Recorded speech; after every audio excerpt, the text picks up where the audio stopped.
It is 6 p.m., so I'll now call this April 23rd, 2024 regular meeting of the Wenatchee School District School Board to order. We will begin with the Pledge of Allegiance. I pledge allegiance to the flag of the United States of America and to the republic for which it stands, one nation, under God, indivisible, with liberty and justice for all.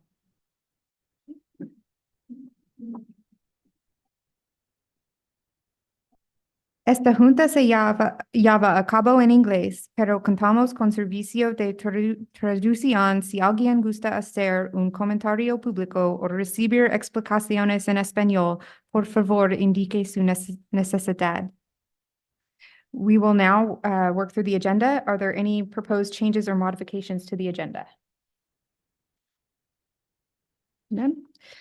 Moving on, then we will start with the consent agenda. The items on the consent agenda were sent to the board and posted online last week. The board has had the opportunity to review the material and individually ask the superintendent any questions on any item on the agenda. The consent agenda includes the minutes from the April 9th, 2024 regular meeting, the April 15th, 2024 workshop, vouchers and payroll, the personnel report, the surplus report, contracts, field trip requests, summer athletics, February financial report, the April enrollment report, and a school bus purchase agreement or approval. Do I have a motion to approve the consent agenda? I move to approve the consent agenda as presented. Do I have a second? Seconded. So it's been moved by Maria, seconded by Tucker. Any discussion? All those in favor say aye. Aye. All right. Keep my mic on. We will now move on to citizen comment.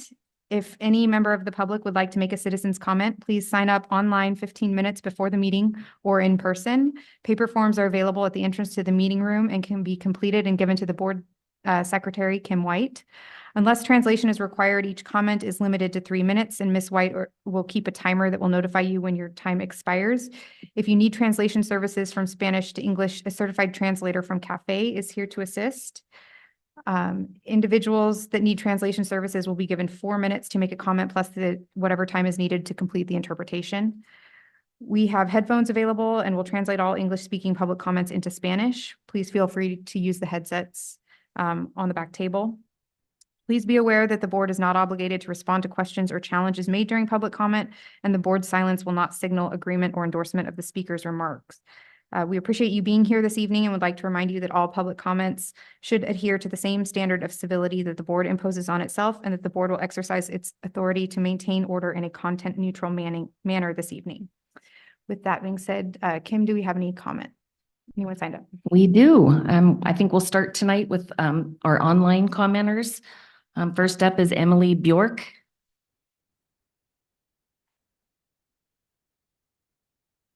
Oh, all right. Mason Cassis.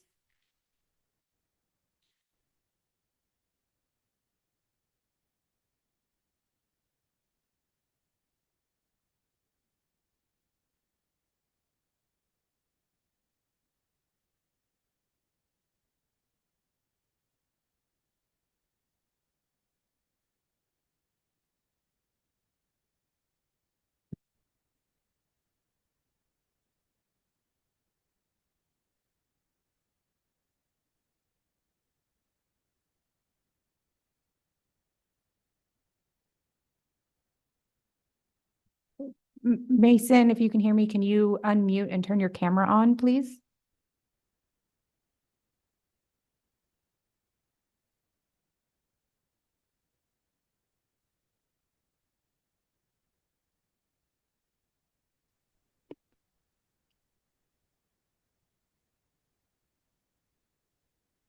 Okay.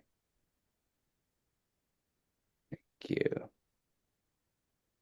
Okay. Good evening. My name is Mason Cassis, and I am a 5th grade teacher at Washington Elementary. First, I would like to acknowledge the many emotions that Columbia Elementary community is experiencing. As an educator, I understand the value and importance of continuity in a family's school experience with respect to building community, friendships, and social and academic skills. It's with much consideration that I'm speaking today in support of making the difficult decision to close Columbia Elementary at the end of this school year. Keeping Columbia open for next year does not allow for the staff reductions needed to align the budget and will require drastic measures in the years to come. If Columbia is kept open, the resulting staffing issues and compounding inflation in the 2024-2025 school year will necessitate dramatic reductions for the 2025-2026 school year, including a reduction in force where staff on continuing contracts will be cut based on seniority.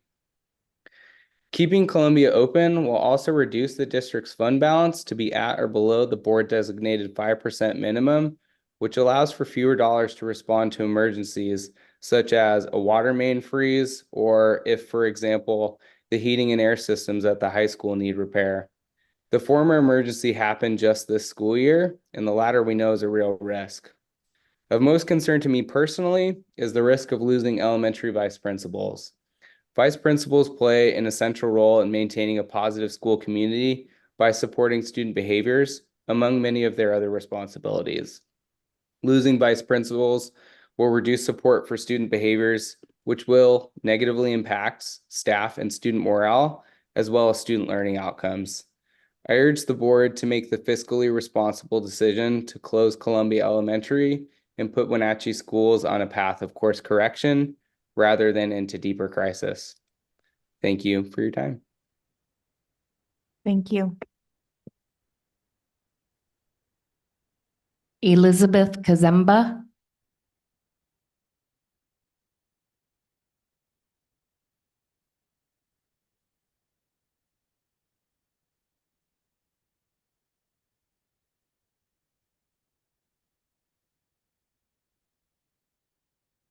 Hello, can you hear me? Yes. Okay. My grandmother's favorite saying was, "Actions speak louder than words." It is a powerful statement and words that she lived her life by, and that I try to live my life by as well. The actions of some of the members of the school board and the superintendent's cabinet around the closure of Columbia Elementary have spoken far louder than any words that have been spoken to staff or the general public. We have offered you ideas and suggestions that are totally feasible and financially possible. We have offered to create committees, asked for time to speak at school board meetings, and asked question after question with no answer. Those actions speak much louder than words. 2 members of the school board were present at the budget committee meeting on January 18th. Public records show that you 2 fully supported the idea of closing Columbia. It states that one of you said, "Promote the closure as a good thing and all of the good things that will happen. And we need to plan it and communicate it well." Do you honestly think this has been planned or communicated well? Everything done around this closure is the opposite of our district's mission statement, the Big Six, and the promise of transparency. So far, nothing so far has convinced me that this is a good thing or that good things will happen. The announcement was made over this past weekend that Columbia's building would potentially be used as the new location for Valley Academy. In the January 18th Budget Committee meeting, notes state that this idea was proposed during that meeting. One of you even said the message must be that we are moving things around to do a better job, not just closing a school. If that is truly the case, then why should the students currently attending Columbia full-time, all day, every day, be forced out and bused to other schools so their building can be used to accommodate 185 current and 25 waitlist students who attend sporadically throughout the week? How is displacing Columbia's current students a good thing or doing a better job? What good things are going to come from displacing around 375 students? And how does that ensure equity and inclusion for all students in this district? Please know, programs and positions can be reduced or cut to save money and balance budgets and then brought back, budget permitting. Schools cannot be, and trust very rarely, if ever, can be brought back. Your actions are speaking louder than your words. Thank you. Thank you.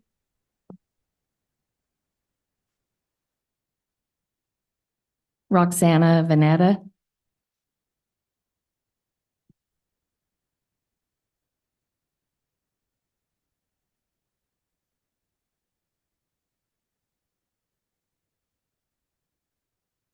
Good evening. Poetry and equity often walk hand in hand because they both serve as vehicles for expression, empathy, and understanding. Poetry has historically been used by marginalized communities to amplify their voices and share their experiences. Poetry provides a safe and expressive outlet for children to process their emotions and experiences. Whether they're feeling joy, sadness, fear, or excitement, children can find poems that resonate with their feelings and help them make sense of the world around them. April is Poetry Month. I scribe for students in TK through second grade. I scribe for 11 different classrooms. We wrote about what we know, and that is Columbia. Some of these students have been here for years, or their families have been there for generations. And some of the students have been here for weeks or mere months, some even like a week or two. But Columbia is their other home. So I want to read what I scribed for them because that was a lot of scribing. And this is a repetition poetry that we practice. At Columbia, we play outside. At Columbia, we be kind to our friends. At Columbia, we hug our friends. At Columbia, we listen to the teachers. At Columbia, we listen to our friends' ideas. At Columbia, we do phonology. At Columbia, we are respectful. At Columbia, we are the Cougars. That's kinder classroom. Second grade classroom. At Columbia, we have the 4 personal standards. At Columbia, we have Mr. Stuber. At Columbia, we have Miss Oakes. At Columbia, we have recess teachers. At Columbia, we have lunch ladies. At Columbia, we have Mrs. DeGrosse. At Columbia, we have guest teachers. At Columbia, we have friends. At Columbia, we have specialists. At Columbia, we have bathrooms. At Columbia, we learn. At Columbia, we have fancy water fountains. First grade.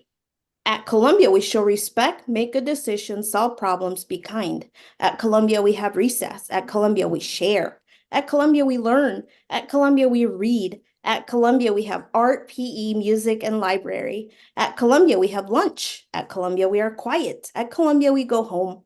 At Columbia, we show respect to Mr. Wiggins. At Columbia, we show respect to all the teachers. And I'm going to read one more because there's tons more. At Columbia, we have fish in our hallway.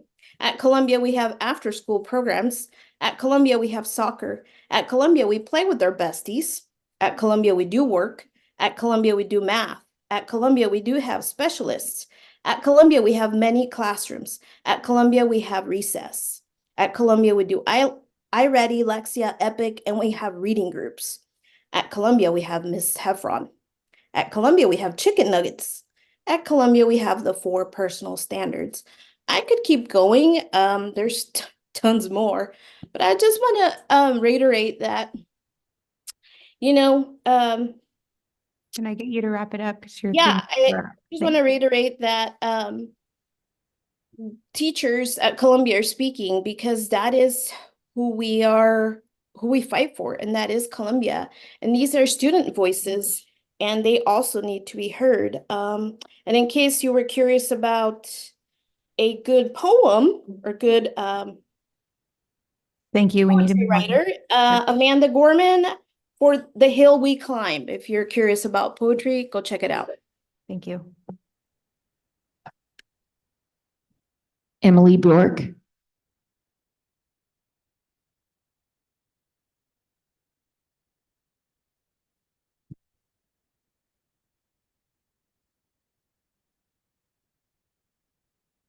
Hi. Can you guys hear me? Okay, thank you. Sorry I couldn't be there in person tonight. So members of the school board, I want you to know that I believe in you. I believe that you sought out your current position because you wanted to make a positive difference for the children of our valley.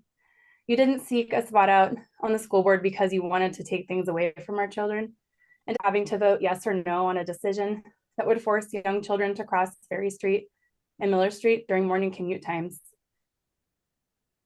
But that is the situation you're currently faced with.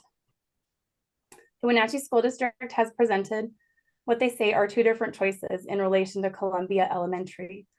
Close it now or close it later. as several other people in our community have previously stated, those are not two different choices. The Wenatchee School District has limited the options that are available to the school board and not followed through on your requests for more information throughout this process. The school board has asked for more details on what other options had been explored, but the Wenatchee School District was only able to present a list of not recommended categories. They have not done their due diligence to present you, the school board, with other viable alternate options. They have not used standardized assessment to compare all elementary schools to be equitable in their decision. Instead, they seem to be dead set on closing our school, Columbia Elementary. Throughout this process, you have heard from parents and teachers about different ways this problem could be addressed, such as partnering with local businesses, realigning staffing to student ratios creatively to maintain smaller schools, and making cuts at the district office level. However, if you don't involve all your stakeholders in this process from the start, how do you expect us to be able to help? We've been told repeatedly how this bold action is desperately needed and that it is needed right now. The main problem is that bold actions are only beneficial if they are the right actions. The planned action of closing Columbia is about as bold as the Seahawks being on the 1-yard line at the Super Bowl and deciding to have Russell Wilson throw a pass. It was only the second down.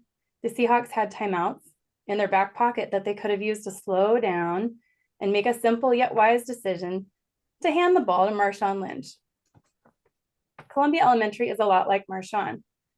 It keeps churning out yards worth of progress and results despite the many obstacles that may block its path or the path of its students. In fact, all you need to do as a district is hand them the ball and watch them go to work. And Columbia, like Marshawn, will continue to make you look good all the way to the end zone. Please don't overthink the basic decision at stake here. If you're in the business of educating children, then you ought not to mess with your highest performing growth asset in that regard. Please vote no on May 14th and let the Columbia Elementary community help solve this problem. Thank you for your time. Thank you.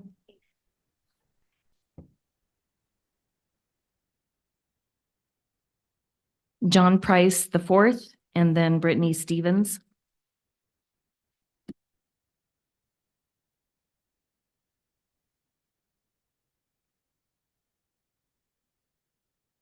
Good evening, buenos noches.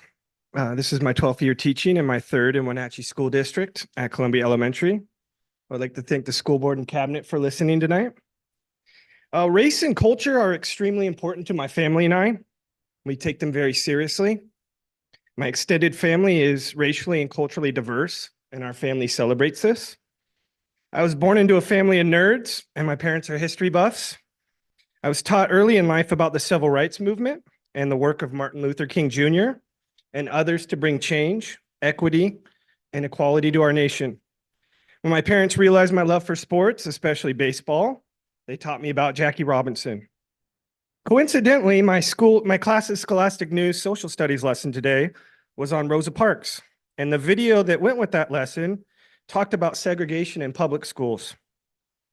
To propose the closure of a high, low-income, high-minority, high-growth school that will move these students and fill up 2 other schools and will disproportionately impact students of poverty and color without also proposing a full district reboundary to even out enrollment at the other elementary schools comes across to me as discrimination and segregation. As a white male that grew up with white privilege, this feels wrong, very wrong. California law is clear about proposing school closures with a significant population of minority students. California mandates that an equity impact state assessment be done before school closures. These metrics include the capacity of a school to accommodate excess students, whether school programs will be provided at the same level at students' new schools, environmental factors like traffic, transportation needs of pupils, balance of student demographics, and if closure will have a disproportionate impact on any particular demographic group. Closing a high growth, high poverty, high minority school is wrong and would be a mistake, a huge mistake. The good news is you haven't made this mistake yet. and you still have time to admit this proposal is wrong and correct your course of action. Which side of American educational history do you want our district to fall on? The legacy of oppression, inequality, segregation, and discrimination, or the legacy of change and equality? What would Martin Luther King Jr. say about your proposal? What would Jackie Robinson say? Thank you for your time. Muchas gracias. Thank you. Good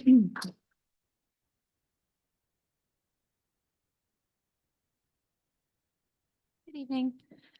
I was unable, let me try that again. I was unable to attend last week's public hearing, but I did listen at home and I wanted to share a few takeaways as an observer. The overwhelming resounding sentiment from Thursday night is that your community of stakeholders feels betrayed and ignored. Your staff, parents, and taxpayers have been begging for an open dialogue and a seat at the table for months. It seems we all have the same goal in mind, to see our students in public schools succeed. Unfortunately, the way the district has handled the Columbia closure process has created an antagonistic and defensive relationship with stakeholders.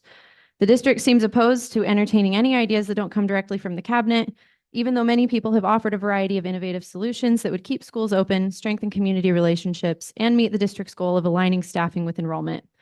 Instead of exploring these solutions to determine their viability, the district has used their energy to tirelessly convince the community and board that closing Columbia is necessary and inevitable. I wonder where we would be today if different choices were made early on in this process, if the district had created a citizen budget committee and allowed all stakeholders to work collaboratively to solve this monumental problem. The recent news of Valley Academy occupying the space of Columbia is upsetting and insulting and doesn't make any sense with the narrative the district has used to justify closing Columbia. According to the OSPI report card, Valley Academy enrolls 179 students and only has 9 classroom teachers. Didn't we say Columbia has 9 open classrooms? Many elementary teachers have expressed to you their interest in creating blended grade level classes to further consolidate staffing. It seems entirely possible to make more room in another building and bring Valley Academy into the same space. If there isn't room for the entire population, we could consider splitting the K-5 and 6-8 Valley population and housing them in 2 different buildings. I've had to have a lot of difficult conversations with my kindergartner about her school possibly closing down this year. We've been positive and encouraging in the way we frame our conversations, but I draw the line at having to explain why she is seeing other kids going to school at Columbia when she and her friends were kicked out. This is not a good look for Wenatchee School District. This is not a decision rooted in equity, and this is not an efficient use of district resources. Members of the board, as the elected governing body of Wenatchee School District, you provide an essential outlet for the voices of the constituents you represent, and you serve as the vital checks and balances system for district leadership. The entire city of Wenatchee, it seems, is begging you to hold the district accountable, to make them do their due diligence and find a better solution. You have faced moments of hostility and anger through this process, which is often misplaced as a result of the lack of transparency coming from district leadership. I hope you won't hold these moments against the public when making your decision. I hope you will see that through the anger to a community that feels powerless, unvalued, and ignored. I hope you won't ignore them. I'm following up my comment tonight with a written list of money-saving measures that I am requesting to see vetted and thoughtfully considered by both the board and the cabinet, and I look forward to your response. And I gave that to Diana. Thank you. Thank you.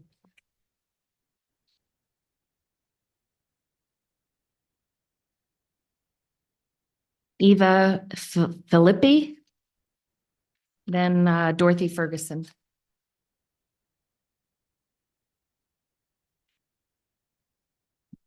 Hello, I am a student at Wenatchee High School. To preface this, I understand that what I'm about to discuss is out of the jurisdiction of the board, and I am bringing it to your attention in hopes of gaining support so I can further my pursuit at the state level. The current nutrition curriculum in Washington state is primarily focused on combating the rising national rates of obesity, a disease which affects about 20% of teenagers in the US. The effects of this generalizing approach present a serious issue. The curriculum mistakenly applies the general principle that all teenagers need to eat healthier, but in reality, most students are not at risk. Furthermore, 22% of teenagers also have symptoms of anxiety. When this vulnerable population is instructed to count calories, watch their weight, and restrict certain foods, this gives their anxiety something to focus on. In other words, this leads to an eating disorder. 80% of eating disorders go undetected, even with increased awareness in the last few decades. In its goal to decrease obesity, the current nutrition curriculum is doing more harm than good. Instead of helping students care for their bodies, is effectively ruining their relationship with food and increasing the spread of eating disorders. A significant change is needed, and the solution is to teach students to listen to their bodies and trust their natural intuition. If students are taught how to listen to what their bodies need and fuel themselves with appropriate nourishment, the true threats of obesity and eating disorders will be neutralized. Changing this curriculum will be an adjustment, but it will lead to significant improvement in the mental and physical well-being of young people. The best option would be to model it after the principles of intuitive eating, a term coined by Evelyn Terboul and Elise Resch with their book of the same title, most recently released in 2020. The authors have also written companion books, including the Intuitive Workbook for Teens, which includes reading material and activities that would translate easily to the classroom. The scientific merit of intuitive eating has been proven by over 125 studies that have all been successful in improving the mental and physical health of their subjects. The curriculum includes 10 principles, but only 7 would be needed to incorporate into the new curriculum, such as honor your hunger, feel your fullness, and coping with emotions in healthy ways, and mindful physical activity. It would be more helpful. If students are taught to be mindful of mental and physical sensations, they will be more likely to develop regulated patterns of eating and activity, which would be more successful than the current curriculum. The curriculum also includes a principle that is honor your health, gentle nutrition, which already aligns with the current curriculum that discusses proteins, fats, and carbohydrates, such as the scientific information. This information should be given out without shaming students or telling them that they are doing something wrong to ensure the most positive response. The current Washington State nutrition curriculum is flawed, and it is causing more problems than it is solving. Through the widespread and immediate implementation of the affirmation adjustments, students will learn to trust their natural healthy instincts and treat their minds and bodies with respect. This solution will confront the issues of obesity and eating disorders by helping students establish healthy habits that will endure throughout their lives. And I'm just asking for support. I understand that this is out of your jurisdiction. Thank you. Thank you.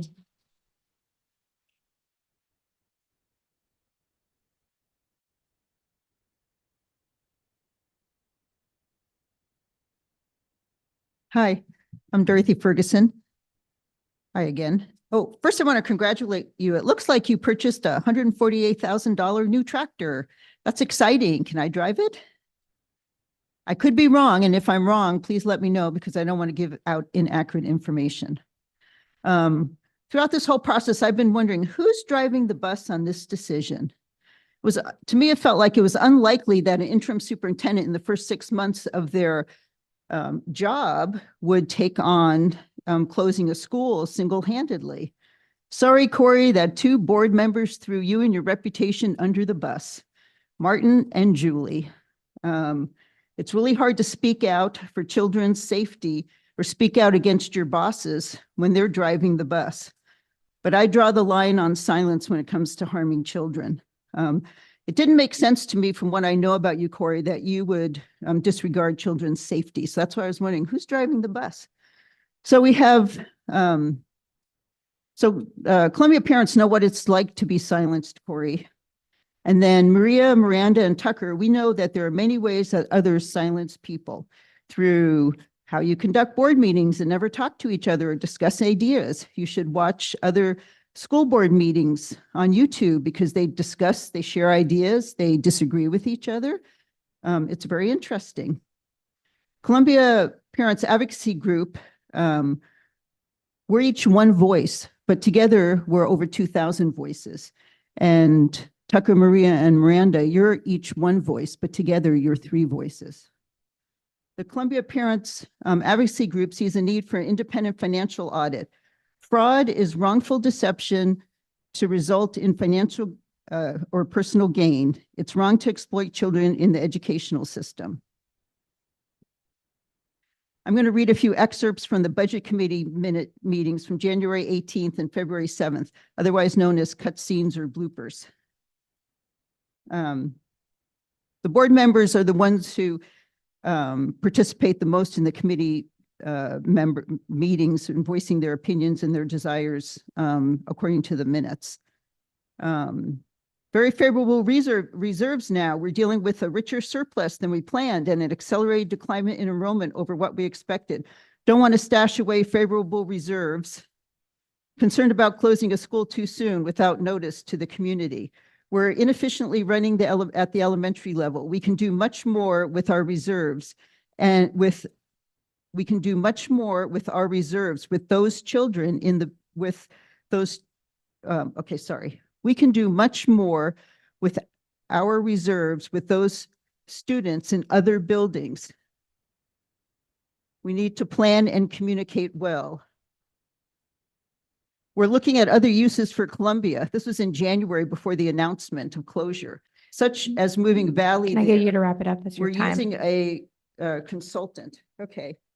Political issue to have so much in reserves. Thank you. $2 million unexpected surplus. Next speaker, please. Thank you. Lois Ferguson. Then Monica Christensen.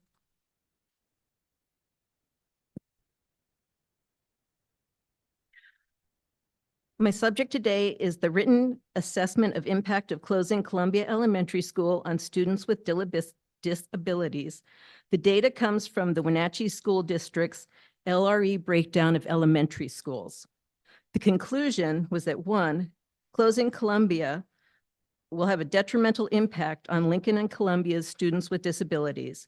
And 2, there is inadequate classroom space in Lincoln to adequately meet students' IEPs.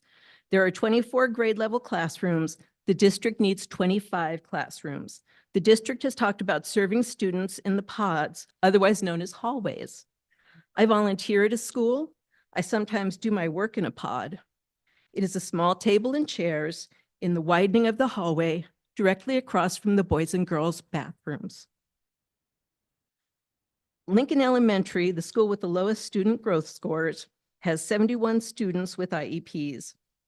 Lincoln has the highest percentage of students with the highest special education needs. Columbia has 59 students with IEPs. Lincoln and Columbia combined could have 101 students to 130 students with IEPs with inadequate classroom space at Lincoln to adequately meet all students' IEPs.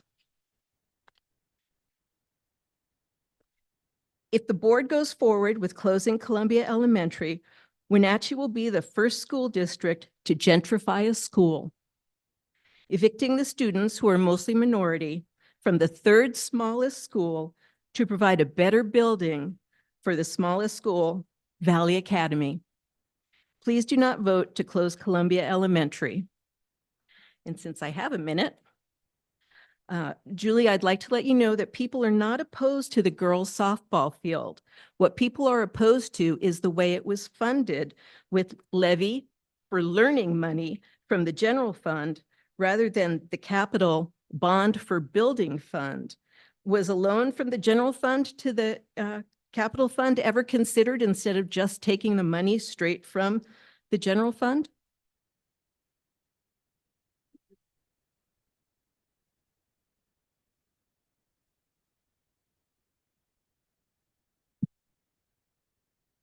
Monica Christensen. I'm Wenatchee Education Association President, Board, Cabinet, and all educators of Wenatchee School District. I do believe the proposed closing of Columbia is a sad event. Is it something the district ever thought they would have to do? No, of course not. However, unfortunate circumstances have warranted a drastic rethinking of what needs to happen in order to bring the district back to a healthy level of financial stability, which includes the proposed closure of Columbia Elementary. I am not here to promote the closing of or the keeping open of Columbia. That is not the purpose of this public comment. No matter the decision that is made on May 14th, next year, the students at Columbia are going to be well cared for. They are going to be taught well by each and every educator that will have the privilege of inviting them into their spaces, whether that be at Columbia, if it stays open, or any other district school. Our district parents need to hear this message. Our students need to hear this message. The students will thrive because our district educators are highly qualified to teach all students. Our teachers will lift these students up and help grow them to their full potential, To say anything less does not promote confidence in our school system, other district colleagues and administrators, and it has the possibility of doing harm to the future health of the district. Emotions are high, and I know there are a lot of feelings of betrayal, hurt, and anger towards the district. I understand that anger and disappointment, but there is a difference between anger and disrespect. Unfortunately, those high emotions have devolved into messages of disrespect and unkindness towards the district and elementary colleagues in other buildings. I believe district students are all of our students. All kids are ours, no matter which school they attend. If the decision to close Columbia comes to fruition, what better messaging to all students, all parents, and all colleagues than to say, look at the new opportunities ahead for us. Look at the opportunities to broaden your circle of friends and to make connections with more caring adults. Think about the new experiences you will have. How exciting it is to think about what we can share with our colleagues and what our colleagues can share with us. Think about all the students we will have the opportunity to impact. The possibilities are endless if the messaging is changed to the positive. I will say this again. Each and every educator in our system is capable and qualified. Each one of us believes in our abilities to reach students at the core of their needs, and each one of us is willing to learn and grow in our craft in order to better meet the needs of all of our students. We are all educators and learners, and we have a responsibility to remind our students and parents that they are strong and capable and they will be well cared for no matter which school they attend. We need to remember that we are the community of Wenatchee School District, and we can and will do great things when we work together. Thank you. Thank you.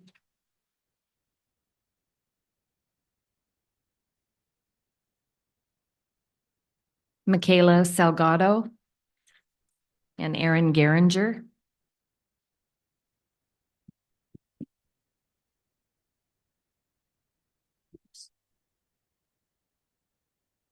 Good evening. We've been told over and over that this decision hasn't been made yet. However, there are budget committee minutes from January and February that clearly show that this decision wasn't already made back in January by a minimum of 2 board members. Martin and Julie, I really hope that's not true. Those who are in the budget committee know exactly what I'm talking about. Do not pretend to be caught off guard by the announcement of the decision, as notes from your meetings show otherwise. It baffles me how during those budget meetings, the committee was already discussing and looking for other uses for Columbia before we were told about the possible Columbia closure. Yet, when we asked if this had already been discussed, we were told it had not yet been discussed. This is very deceptive. How are we supposed to believe that this decision hasn't been made when there are notes that show that this has been discussed prior to announcing it to the public? In no way does this show transparency, and in no way does this show that you are listening to families, community members, and staff. Makes me question, was the cabinet and budget committee set on moving forward with such drastic changes without following the 90-day process? Do they even know about the 90-day process? I sure didn't see any mention of the 90-day process in the budget committee notes. Why so much secrecy? These notes tell me that, yes, they were planning on moving forward with the closure and that they were not aware of the 90-day process.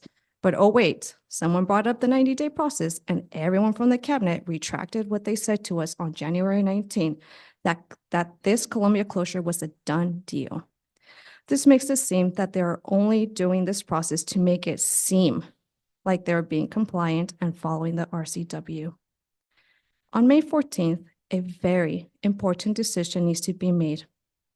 Tucker, Julie, Maria, and Miranda, are you going to use your own voice, or are you going to blindly follow Martin and Corey when it comes to making this crucial decision?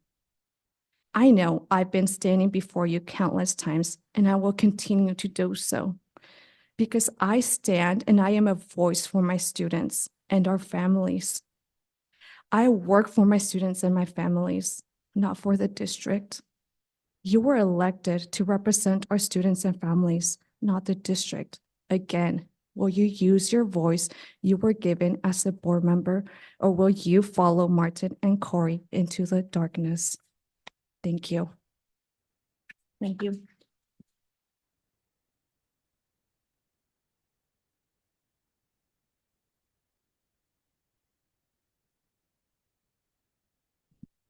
I'm gonna remember this time.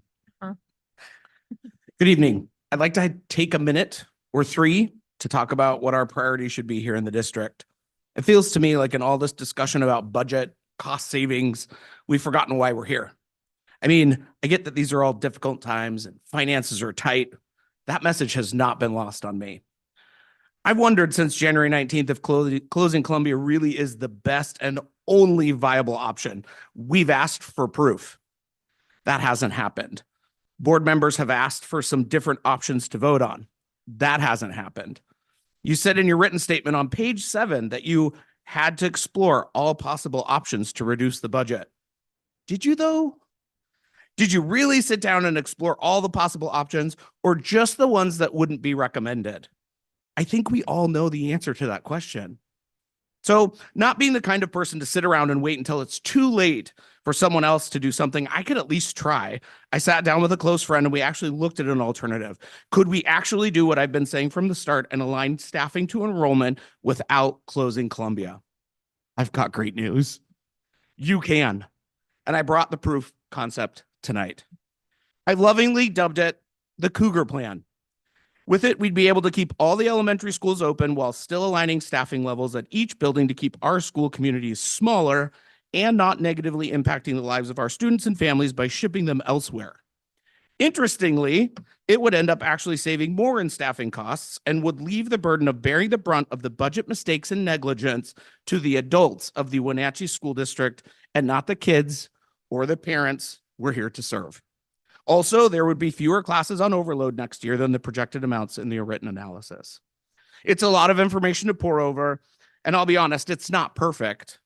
There are higher class sizes than some of us have right now, and there would be some combination classes to mitigate low enrollment in specific grades. We were concerned about the impact of combination classes on learning, but what we found in research so far lists the social emotional benefits of a multi-age classroom, which sounds positive to me. Will it be easy? No. Is it doable? Completely.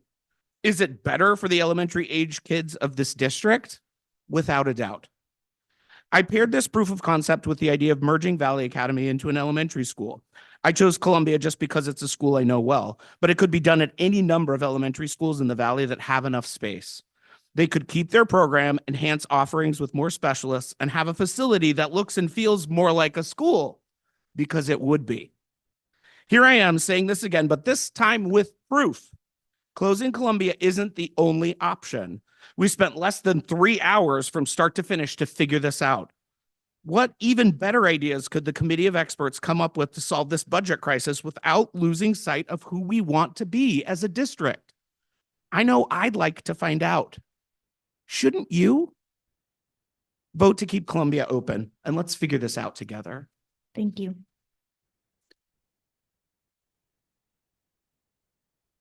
Can you drop that off with Kim? Right. You know Anne's going next, right? You know she is. Ann Young,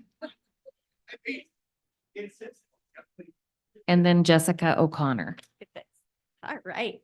Good evening, board. I want to take a minute to talk to you about Lincoln. Quite a few years since I worked there, but I am confident that what I saw in my years teaching there still holds true today. What I saw was a school full of dedicated, hardworking teachers and staff who love and nurture their students. I say this because I want to make it crystal clear that the problem I want to talk to you about is in no way a reflection of Lincoln, of the staff at Lincoln. But we all know that Lincoln has a demographic much like Columbia's. They have many low-income students, English language learners, and minority students. I think we can all agree that extra care should be taken when we make decisions impacting students who come from marginalized and vulnerable populations such as these. I have real concerns about what will occur at Lincoln if Columbia students are moved there. I, of course, don't know the exact demographic breakdown of the students slated to move to Columbia, but I do know housing trends for Columbia's boundary.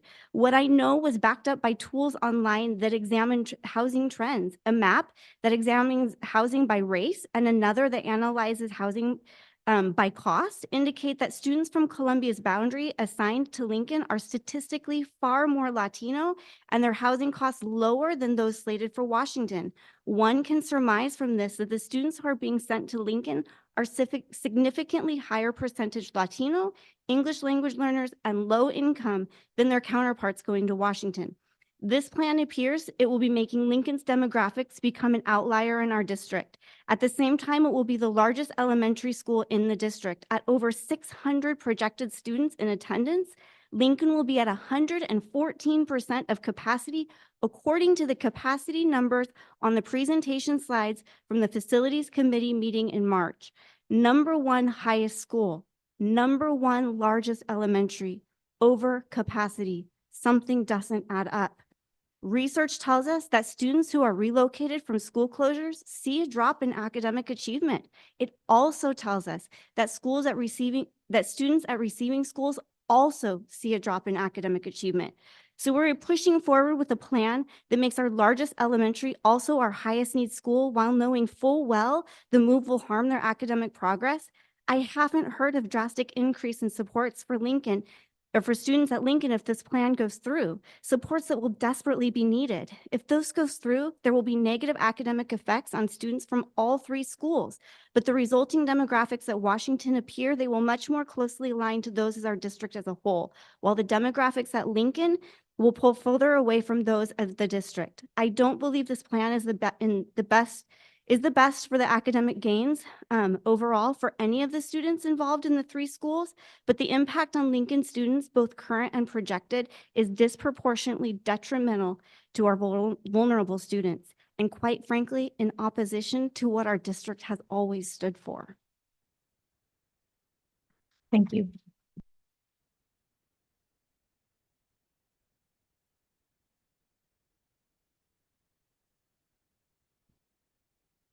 Whoops.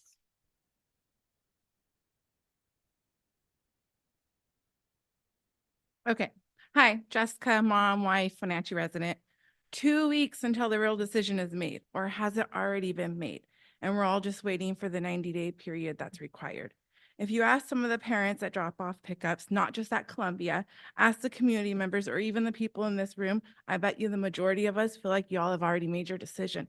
That we're wasting our time, our breath, our energy up here talking into the void that continues to scribble on their little yellow pads. Our time would be much more appreciated at home with our families. It's heartbreaking to feel that some of y'all don't seem to give a piece of pie about such a delicate and important matter, an education, a young child's education. I drive my kids 7.7 miles and 1.3 miles to school every day to Wenatchee Public Schools. At this point in your game, I'm contemplating driving 45 minutes, 27 miles to Waterville. I'm contemplating private school, as if I could afford that, or even homeschool, and I'm not sure I can handle that. But I'm thinking about it. Does that make me part of the problem or part of the solution? I think we should all be part of the solution, don't you? I stand here tonight as I have every couple of weeks since January, because I get the ability to. The same reason I take my kids to school every day. I volunteer for field trips and parties, but I get these abilities because I make sacrifices elsewhere. I don't have a big house or a new fancy van, but I have a home and a vehicle, and most of all, I have lots of love for my family and others, and I want to be part of a solution. So do a lot of us others here. We can't be any part of a solution if there isn't honest, clear communication. Please vote no on May 14th and ask what voting no would mean for the next year. The community's questions are not getting answers. We're getting the same slides and the same lines. There are solutions. There are ways to save 2% of our budget without closing a school. Edmonds School District, 10.6 million shortfall. They cut programs and staff. The district invited families to participate in a budget simulation to identify spending priorities. They went into the year with a $15 million shortfall. Yakima School District, where I'm from, $14 million shortfall. Reduction of 75.5 positions, including at the district office, went into the year with a $20 million shortfall. Toppenish School District, $8.6 million shortfall, cut 48 positions, including the district office, has a budget advisory committee, all central office admin, all department admin have reduced salaries and benefits. Not one of these three schools closed a school, or not one of these three districts closed a school, not one. And I have like the quotes there where I cited that. Again, as I stand here feeling defeated, I'm asking you to please vote no on May 14th and ask what happens next year if you vote no, when you vote no. How do we be a solution together? We can do this. Thank you. Thank you. That's my last one. Thank you, everyone. We will now move on to our presentations. First up, we have an ASB update. We have the high school or west side. Yep.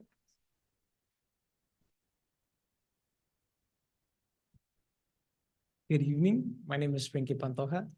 The timings in between my updates have felt odd, almost like this one came a little sooner. But as always, I'm excited to be here and update you on what's been going on at Westside. Our leadership club is hosting our 8th annual spaghetti feed and silent auction on May 23rd. Our recipient is Cooper Bowman, who's a middle schooler at Pioneer. Cooper is battling stage 2 Hodgkin's lymphoma, so we would love to see you all there. We're currently accepting donations for the silent auction, and tickets for our spaghetti feed are $15 for students, or $15 for adult, $5 per student, and 3 and under is free. And hopefully donations should be getting wrapped up soon. Our leadership club is also hosting a prom again this year on Friday, May 10th.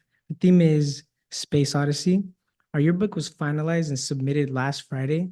We want to thank our teacher Heidi Monroe and the yearbook staff for all their hard work. We had staff and students also participate in a second culture workshop with a representative from AWSL, and students are working on new ideas for our school culture. On April 10th, we had our presentation to our regional accreditation company. There were 3 focus groups: students, staff, families, and all the presentations went really well. We'll know our final score later in May. That is all I have for you. Any questions? Thank you for your time. Thank you. Thanks, Frankie. Good report.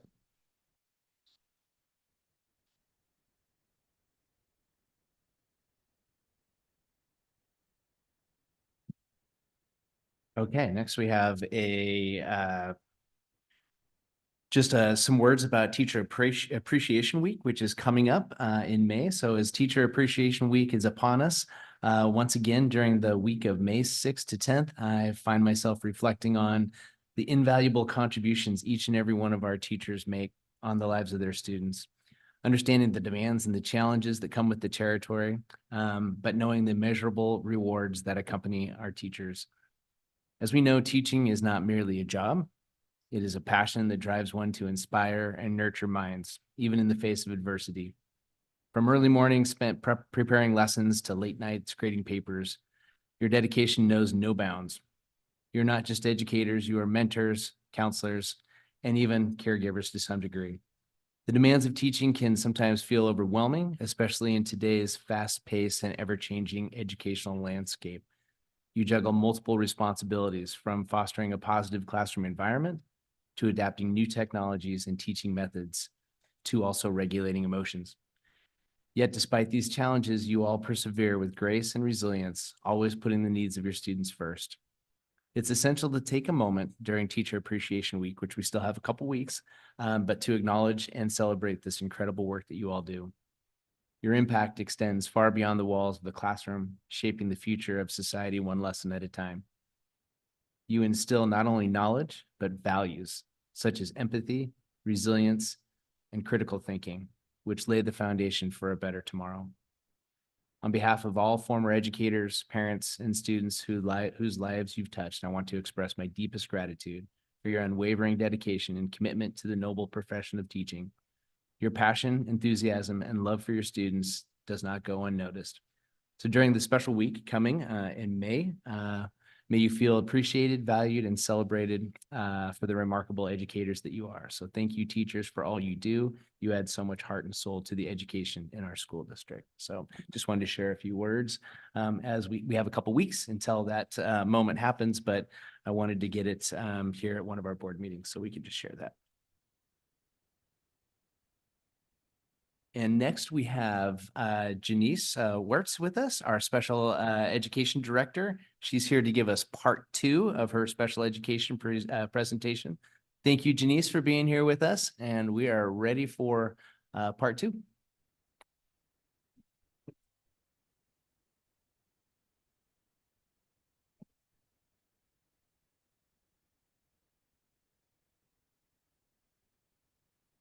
Okay.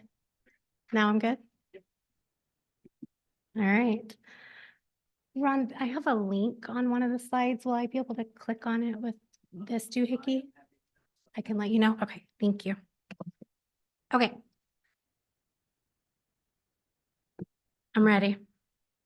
Okay, thanks for having me back. I talked with you guys a couple weeks ago about just kind of our inclusive journey across the Wenatchee School District. And then I wanted to share just education on special education and kind of where we were hoping to kind of move forward. So this week, I'm going to share with you all what we would like to see moving into the 24-25 school year as far as not a shift in a model, because how we deliver special education services is dependent on a child's IEP, so their individualized educational plan, but how we're going to utilize our special education staff K-8. So we're talking our elementary and our middle schools right now, and how we're going to be able to support a provision of a continuum of services that I spoke about a little bit.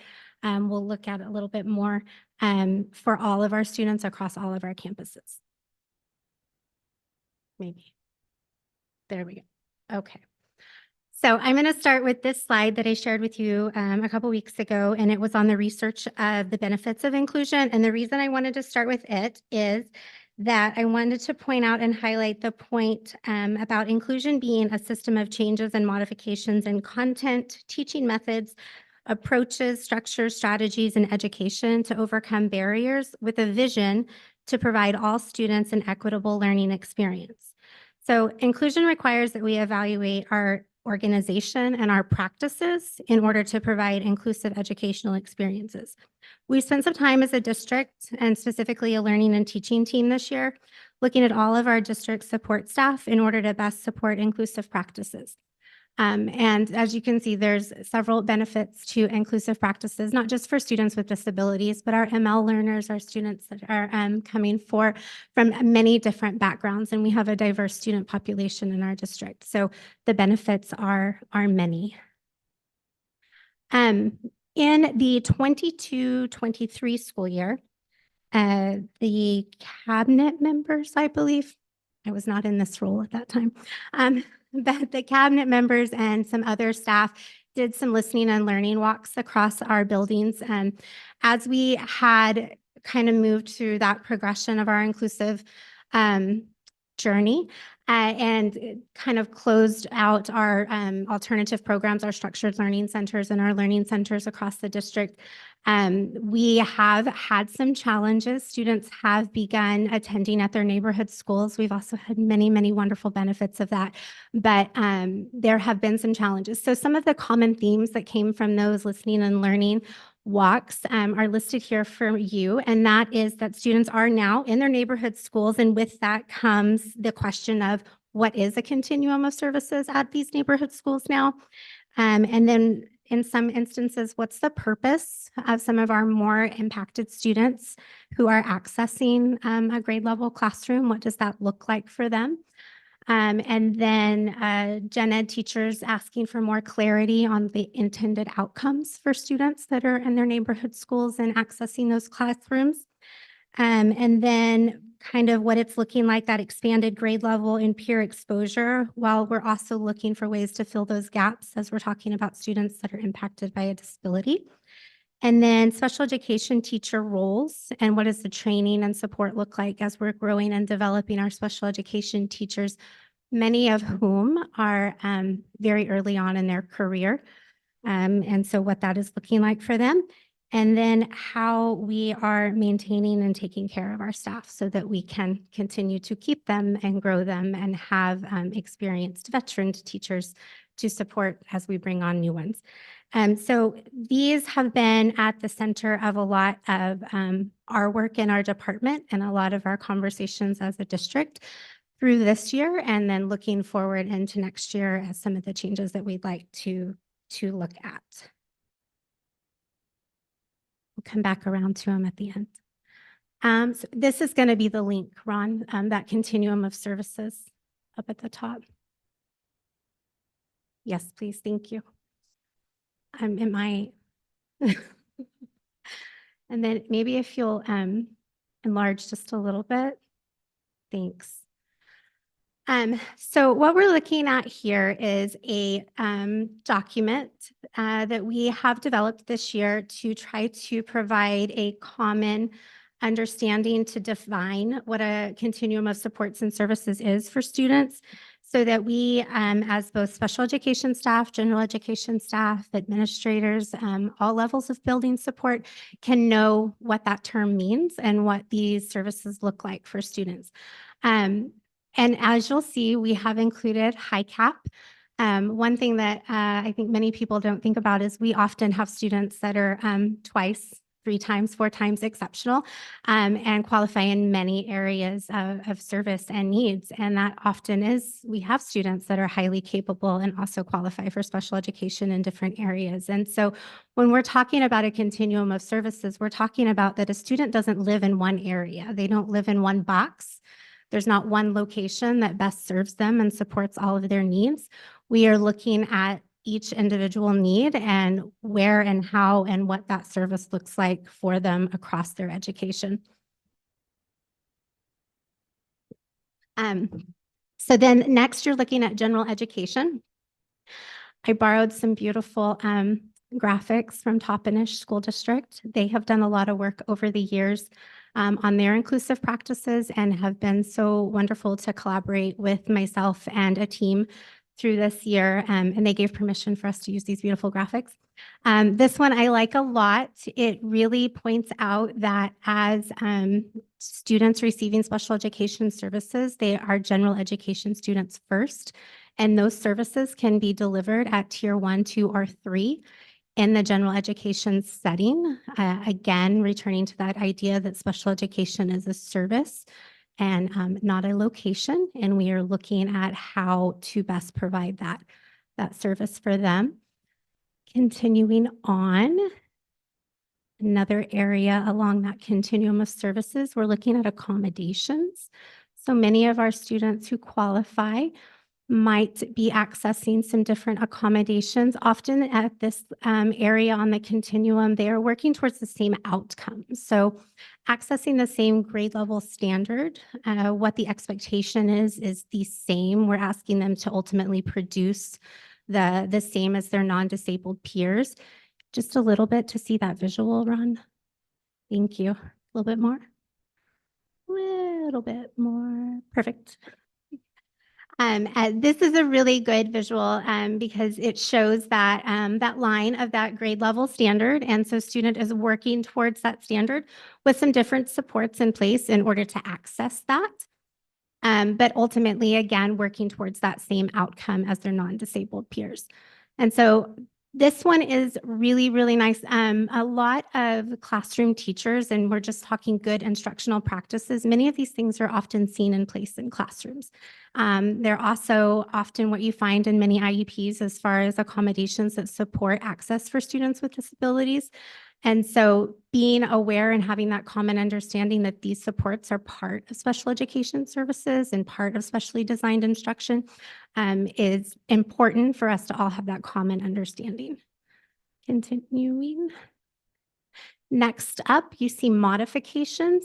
When we're talking modifications, we might have students that have a different objective that they're working towards. So they could be working within the standard, maybe not on the grade level standard, but on a skill working towards.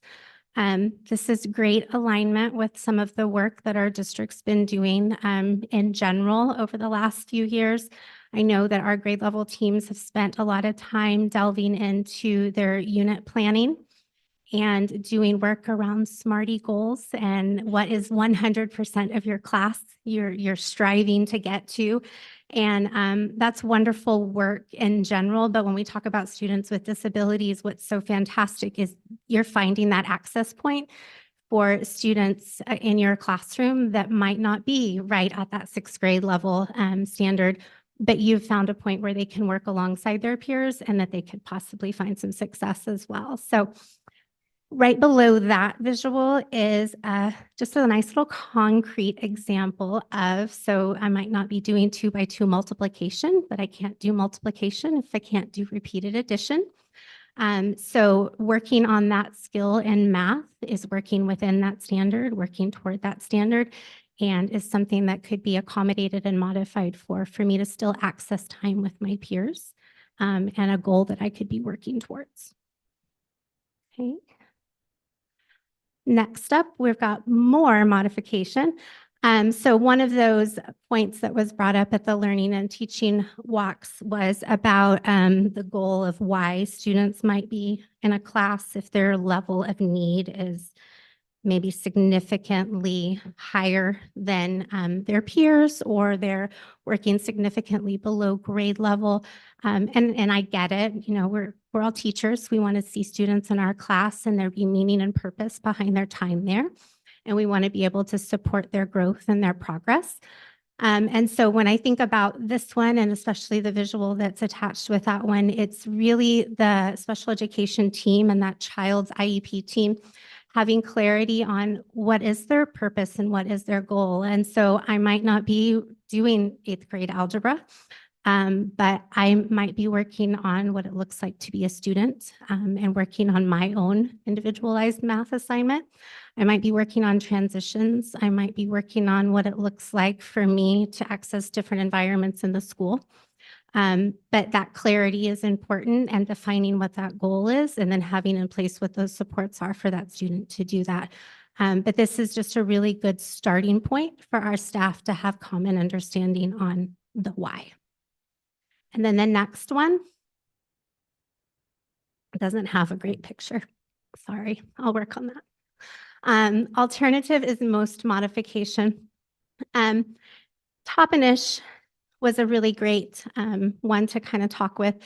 Even at this level, many of their students are still accessing grade level classrooms. They've been doing a lot of work for about 10 years though, so we need some time.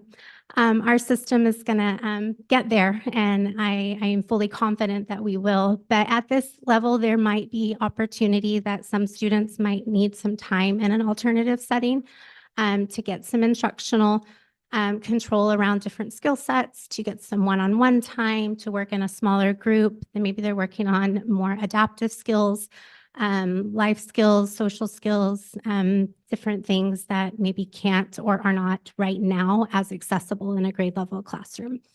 So that being said, that's our continuum of services. And like I said, any one student wouldn't necessarily live in one spot in that continuum, depending on the disability and their IEP and their levels of needs. For any qualifying area, they could be dancing all over that continuum at any point in their day and in their education. Okay, we can go. Oh, you're already there. Thank you. Okay, moving on. What you see on this slide is we currently have a document that is our building roles and responsibilities that we developed when we hired BCBAs into our district, our board certified behavior analyst. And the goal with that document was that we were bringing in additional staff members to our system that had not previously been a part of that. And so we wanted clarity on what their roles would look like. And so we laid out our special education teacher and case manager roles. What we have done spent some time doing this year is really looking at what those roles are. And you'll see that there's about 5 kind of main hats or buckets there. Supporting inclusionary practices, designing and monitoring that specially designed instruction, collaboration with grade level teams around content and standards, an IEP case manager, and then that paraeducation facilitation. Within each of those, there's just some highlights. Within each of those highlights, there's many, many other things. So this is very much a broad stroke. Currently, each of our special education teachers and case managers, K-12, TK-12, all of them are asked, required, and at some point having to do each one of these duties. That's a lot of hats to wear, a lot of plates to balance for sure. What our hope is to try to focus a little bit more going into 24-25, so that we can build some skill sets of our teaching staff and allow teachers to become experts in a little bit narrowed field and support staff and students a little bit more efficiently. So, oh boy, this is the roles that we are looking at for next school year. Special education case manager, a special education inclusion specialist, and a special education learning support teacher. I'm going to skip to the next slide because I like to look at it on the triangle. The triangle was a lot of work to me. So I'm very proud of it. So when we look at the case manager and the inclusion specialist, they are paired together because the work that they do will support the majority of students on caseload. And I'm going to talk to you shortly about the LRE breakdown of our buildings currently and what I mean when I am talking about the majority of our caseload. So what it's doing here is it's kind of teasing out those 5 different kind of buckets that we looked at previously and allowing our case manager to really focus on the case management and educational plan duties that are involved in each student with an IEP. So the development and the writing of the IEP, the meetings that go along with that, attending evaluation meetings, sharing and disseminating information to staff, being kind of that lead contact on a student's IEP. And then the staff collaboration as far as ensuring that we've got meeting notices going out, management of their IEP, classroom support on ensuring that their implementation of the IEP to the grade level teachers have the IEP and the information that they need to be able to implement the pieces of that IEP that are applicable in their setting. And then our inclusion specialist pairs alongside them with the lesson development in collaboration with those grade level teachers. So a big piece of their work will be a member of that PLC team, ensuring that they're learning those standards, learning those units, participating in that planning. They will be supporting the resource creation, materials creation, reviewing and collaborating on plans and units. And then as students' IEPs dictate, there may still be direct instruction provided via those inclusion specialists. Our third role is the learning support teacher. The bulk of this teacher's role will be around direct instruction and lesson creation, along with management coordination of paras, case management duties as well, and then inclusion and collaboration. What I'd like to point out at this point is that the learning support teacher is doing a little bit of both of those other 2 roles. Reason being, learning support teacher is likely going to be providing a lot of that continuum on that lower part of the continuum that we looked at, the alternative, the higher modification. They will case manage. So the case management duties, the IEPs, are students that are accessing 0 to 39% of general education. But they will provide services to any student that requires that level of support per their IEP. So one thing I want to make very, very, very clear, this learning support teacher is not a program. It is not a placement. It is a staff member that is a member of our special education team that will be providing the support along the continuum for any student that needs that level of support. They will support the case management of our students that are accessing less because likely the design for their educational plan will be a little bit more unique as our system continues to grow and what our inclusionary practices are for students that are accessing less right now.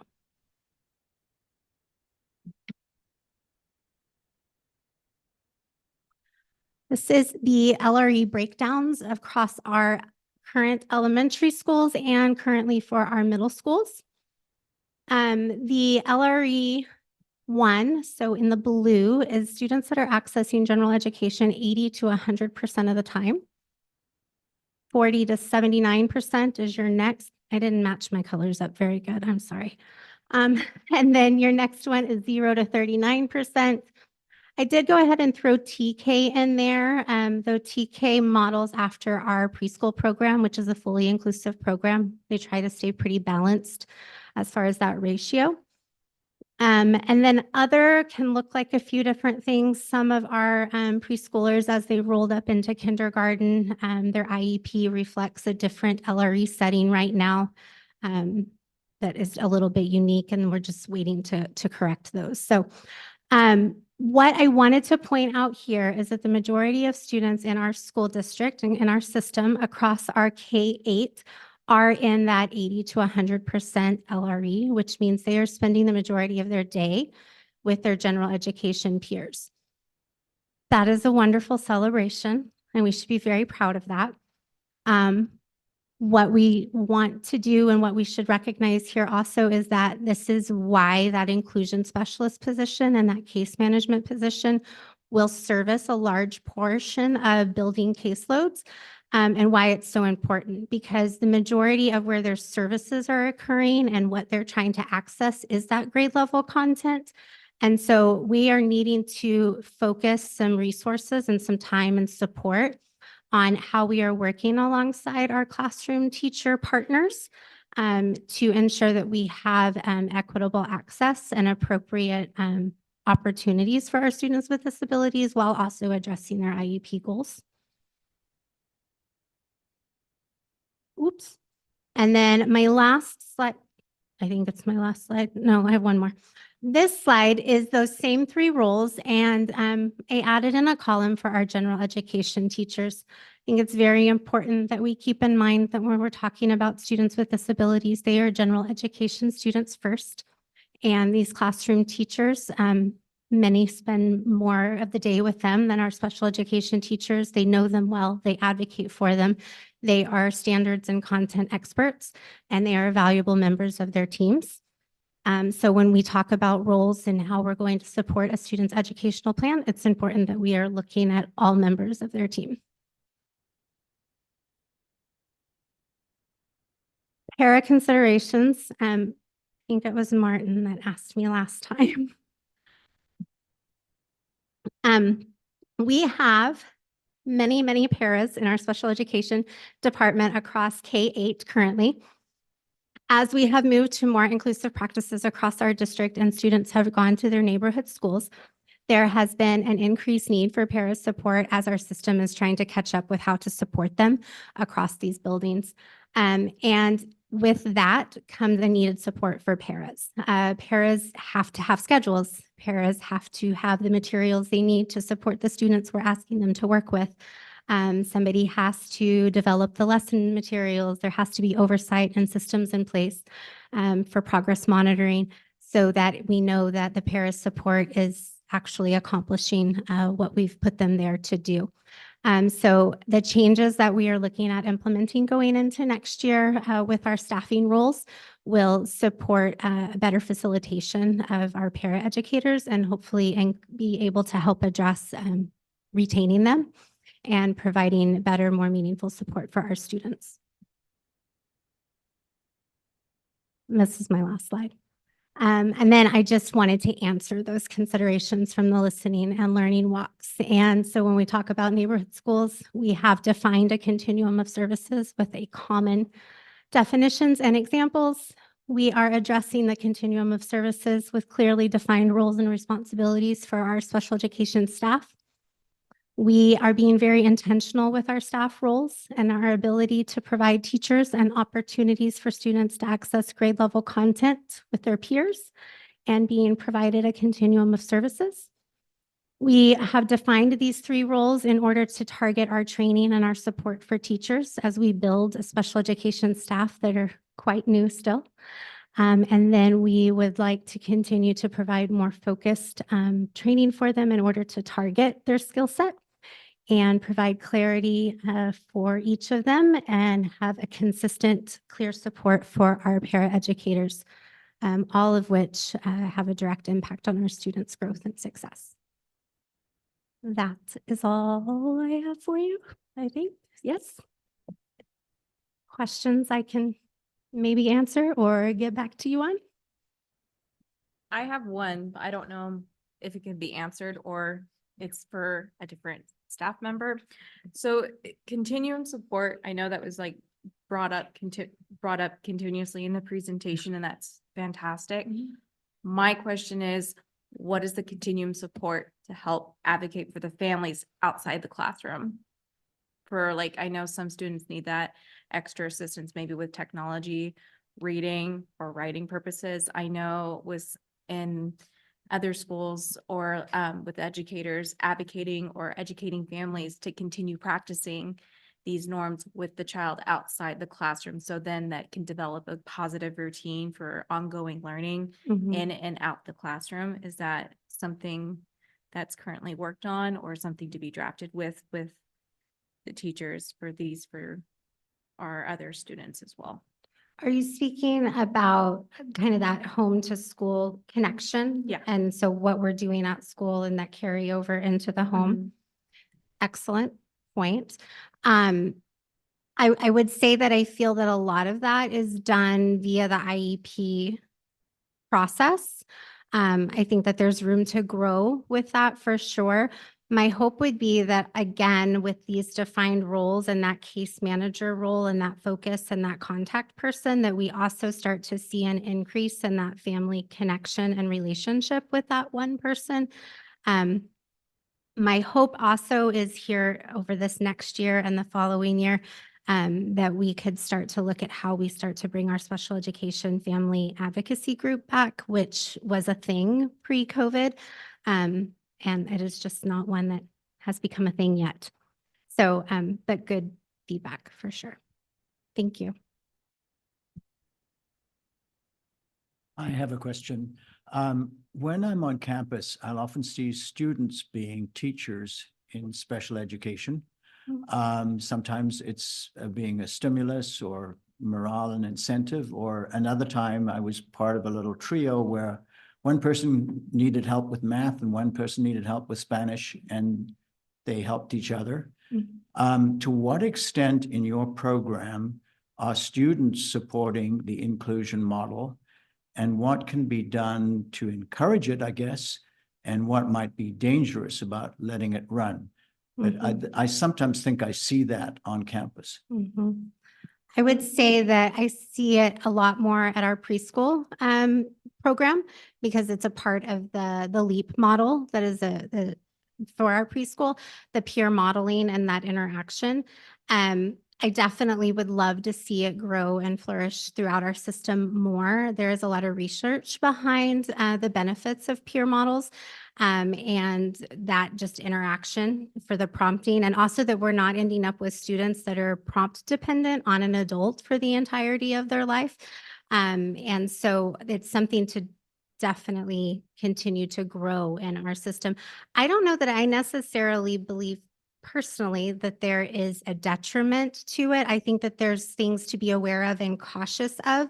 We don't want it to become another student's sole responsibility for the education of another child. But we also don't want to create a system where kids are not encouraged to interact with students with disabilities. I mean, I have always worked in districts that worked towards inclusive practices, and I've always placed my personal children in the classes that were co-taught classrooms or classes that were a little bit more the 50-50 ratio, because I do see a benefit for them as well as the students with disabilities, the modeling, the compassion, the empathy, that a lot comes from that. So I think that there is more we can do as a district, especially when we talk about diversity, equity, and inclusion. There's benefits on both sides. Thank you. I guess I have a comment more than a question. This seems fairly, I mean, first of all, it's essential, I think. Super supportive of this model and excited for the students for it, but it seems very staff heavy in order to work effectively. And I'm concerned with our budget situation. Do we have the ability to have the staff to have this run between the paras and all of the case management, to provide the supports both to the students, to the teachers, and even to the extent we have to reach out to help with families at home? Is this realistic? Can we successfully do this? And if we have any questions or concerns, what is our monitoring plan to how do we adjust to make sure that we are fulfilling the students' needs? Yeah, no, great question. We actually have been able to work out what the staffing will be within my department for these roles with just retirement that is not being filled, with positions that have left, with reorganization of different roles. So we are not seeing a huge increase in staffing as far as to fill these roles. My hope is that as we get going as well, that we're able to eventually see a decline in the amount of paraeducators that we have to staff, because we will build our system and our capacity. I'm not anticipating cutting people, but I am anticipating that just kind of naturally as we have resignations, which we normally do, that we'll be able to just kind of move through the process. We are going to be filling 3 new CERT positions, but as I said, those have been captured with other positions that are being vacated, and not going to be an additional add to the budget. And just to clarify, that is coming through special ed fund. Correct. Yes, ma'am. I just want to acknowledge that this inclusion model is something that could work with other student populations, including our ML learners. This is something that when Bill Eagle was here, that I said, okay, well, how can we implement this system of inclusion into all of our schools with our multi-language learners? So I do appreciate the recognition. And then, to Martin's point, I think it's something that we need to be cautious of, because it reminds me of the student that says speaks Spanish, and you get a monolingual student, and it feels like it's the responsibility of the bilingual student to tend to the needs of that monolingual student. I haven't seen it, but I could see how it could kind of have an impact on some students if we're not constantly checking in. Yeah, it's definitely a balance of building relationships and building community and the benefits of learning from your peers. And that's different than your peer is going to teach you and take responsibility for you. And I really appreciate, I believe in the inclusion model. Obviously, I have a lot of work to do, but I've seen it firsthand with in my student's classroom when he was at Washington, and now I see it at the middle school level as well. And again, there's benefits for all in that. So. Absolutely. Thank you. Excellent. Janice, thank you so much for your time today, but also thank you for your work in leading and directing our special education team and sharing with us the vision and the plan for next year. Absolutely. Thank you. Thank you all for your time. All right, next up, we have Sean Fitzgerald to walk us through the enrollment projections for the 24-25 school year. I want to thank Sean in advance for the enormous amount of time that he's put into the projections and understanding just how important these are for future planning. So thanks, Sean. Thank you. Good evening. President Norton, members of the board, and Dr. Callahar, thank you for having me tonight. Here to present on the 2024-25 preliminary enrollment projections. So just to start off with our funding overview, and then we'll delve into enrollment trends. So this is a familiar slide from the monthly enrollment reports, and just going over the high level of enrollment and funding. So AAFTE, or annual average FTE, drives state apportionment. So beginning from September through December, we use our budgeted amount. That is a plan, our budget is a plan, and it's based on the best information as possible at the time the budget is adopted, and then we adjust to actual. So beginning from September through December, OSPI will fund us on our budgeted amount. And then beginning in January, we'll switch over to the actual amounts for the remainder of the year. And so the AAFTE is based on the average of each month's FTE and changes after each month's enrollment count. And September is historically the lowest, while October is historically our highest. Currently, we track 2-1, our AAFT with both Running Start and Open Doors, including it, so our total enrollment, and then without, so 7,073 and 6,740 respectively. And why we do this is that Running Start and Open Doors act as pass-through. So, the enrollment is counted, we track the enrollment, it's counted towards our funding, but however, those funds then go out of the district. So, for our Running Start program, we receive the funding, but then we'll receive a bill from the college and we pay the bill with that funding. We take a tiny little indirect off, but that's how it operates.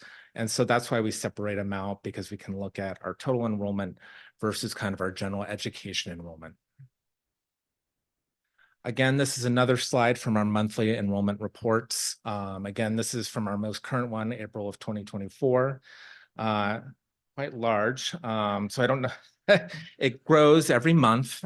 So luckily we have a pointer here so we can walk through people with this amount of data. But over here, highlighted in green, we have both our total enrollment without Running Start and Open Doors and then with it. So you can see the 6,740 and then the 7,073. And then we have our breakdown of enrollment by building. Then we have our budgeted amounts for each building. And then we can see, so again, these are the amounts that we are funded between September through December. And then once we get, these reports each month. So we're going to see whether our actuals are going to be come January. So once the January report comes in, it adjusts and starts taking the average of each of these months. So we get at the very end, that's our AAFTE, which is taking each of those months and divides by the months presented. And then on the very end, we just have our difference between where we're at currently and what we budgeted for. And then we kind of analyze those trends throughout the year to see why certain things did better or certain things did worse. And that's how it affects our planning for the remainder of the year. Any questions before I move on? I guess the only question I have is, you're calling this a 2025 enrollment projection, but it's really just tracking. You're not actually saying we project by September 2025, this is going to be the enrollment. You're just monitoring. No, I'm just giving a current snapshot of where we're currently at, and then I'll move into those projections. So This is our, oh, go ahead. Sorry. Oh, sorry. So I'm looking at, so we budgeted. So when the state says, okay, we're going to fund you, what month was used for the FTE, for the budget purpose? So no month is used for it. It's basically we're trending the data, looking at analyzing data, historical trends, and thinking where we're going to end up. But usually, so I'm looking at, okay, so Columbia, we budgeted 323. Yes. And in April, we're showing 341. Yes. So there's a change of 13.8. Correct, from the budget.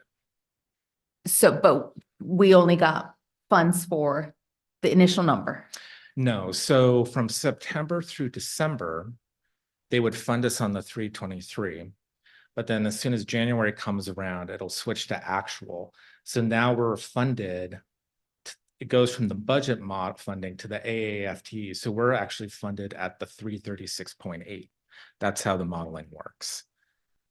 Okay. Yeah. So regardless of what is budgeted, a school building, a program, district-wide, you're always eventually funded on your actual. So, so that allows us to budget conservatively. So we like this, we want to budget a little bit lower than actual just so we can come out better as a top.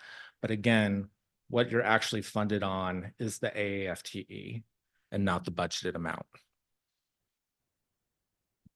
So go ahead. Sorry. So we talked about, like in the written analysis, we lost 184 students from the district per like the graph. Yes. Does that with the AAFTE or is that budgeted? That is with AAFTE. Okay. Yes. To clarify, the budget would be an estimate of an annual average. Correct.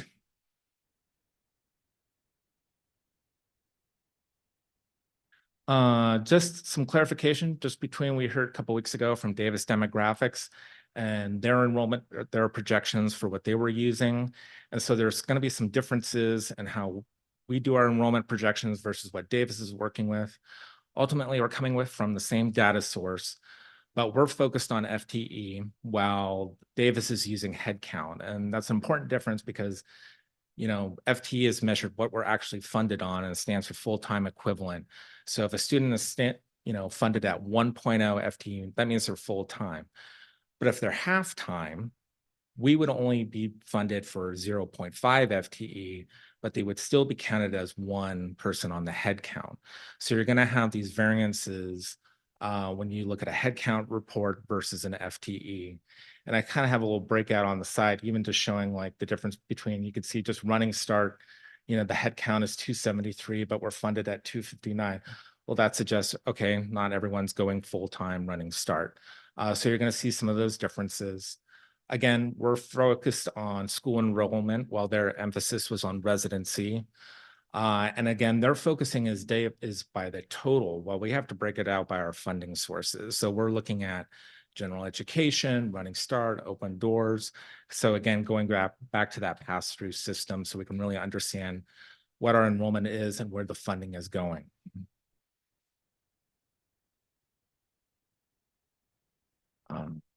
Tucker, going back to your question, here is our 10-year enrollment trend. So as you can see, back in 13-14, then we peaked in 15-16, and then we can start to see some enrollment decline beginning in 16-17, followed by, we see the other drop in enrollment 2021 due to the COVID pandemic. Then we kind of see a slight rebound in 21-22 with the return to in-person learning.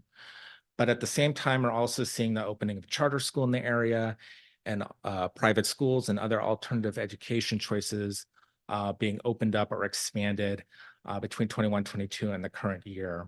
And so right now, 23-24, that's our current April enrollment AAFTE for the year. So none of these are budgeted amounts, they're all actuals.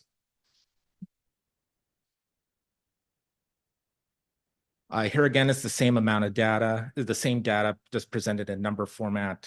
And again, we have the 183, and that's the difference in AAFTE between 22-23 and April of 24 average FTE.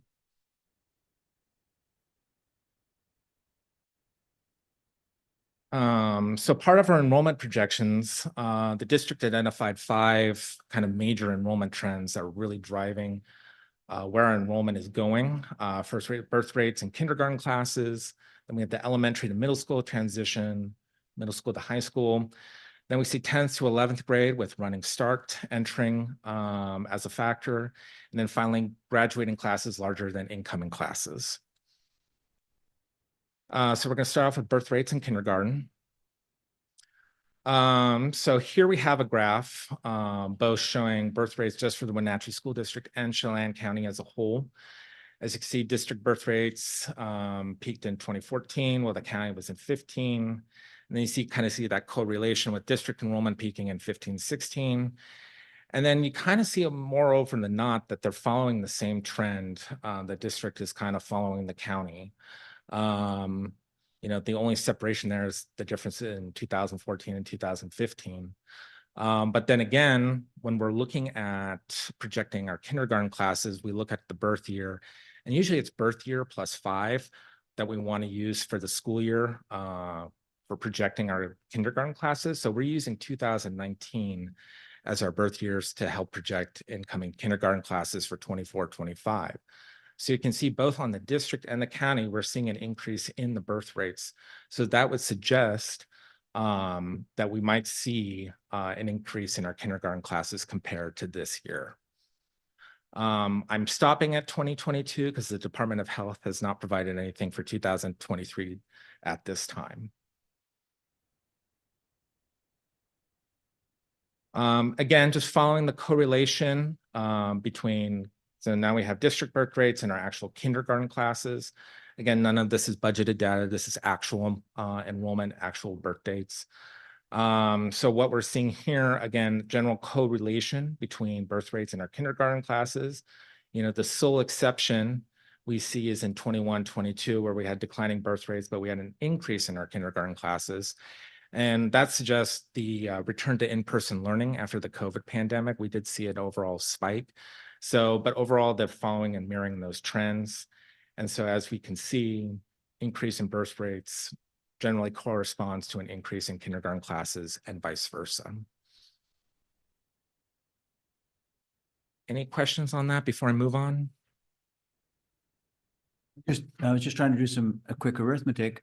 There's a much greater decline in the city than in the county, which I think is significant when you look at from a demography. The county's about 83% from beginning to end, and I think the city is going to be in the low 70s. Thank you. No, thank you. Second trend we identified is just the elementary to middle school transition. So we're seeing declining enrollment between the elementary and our middle schools. And so if we're looking pre-pandemic, so a 13 to 14, 19-20 school year, we see just 2 years of real decline, and 14 to 15, it was less than 1 FTE. And then we had about 12 FTE decline, 17, 18.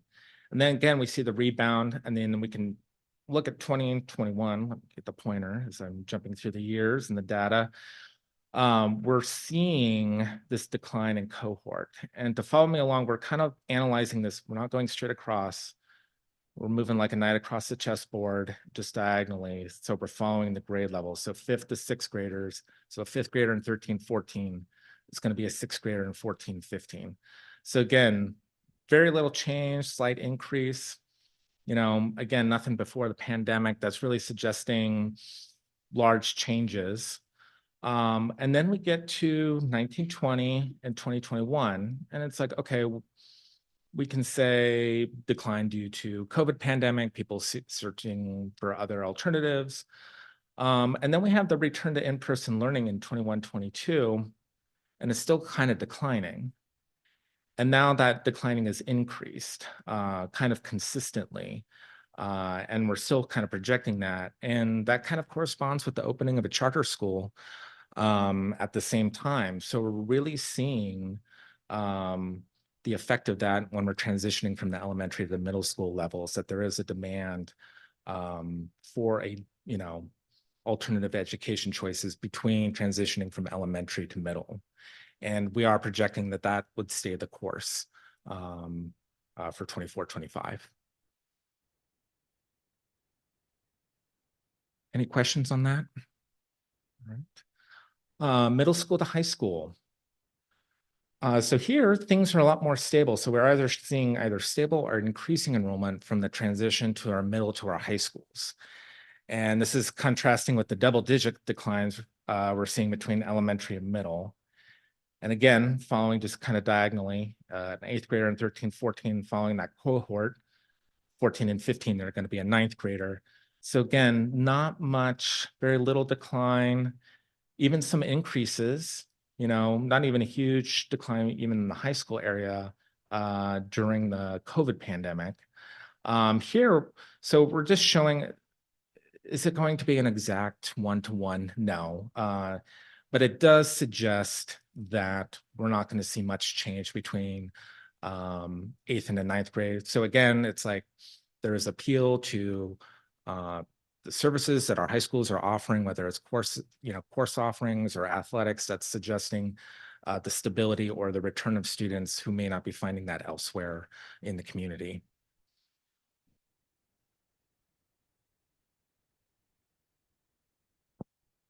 Uh, 10th to 11th grade transition. So here we see some interesting changes. Even though the overall we see the change from 8th to 9th showing either stable or increasing, 10th to 11th grade is a different story, and the primary factor is running start. So we're seeing students, that option's available for 11th and 12th graders, and with new legislation available for sophomores, summer school who are going into their junior year at high school. But again, we're seeing these declines between, from your 10th grade to your 11th grade. And our expectation is that Running Start is going to increasing in demand. We have kind of, I believe, record high signups for Running Start this year. So the projection is that Running Start's going to continue to increase, and this would generally move away from our basic ed enrollment.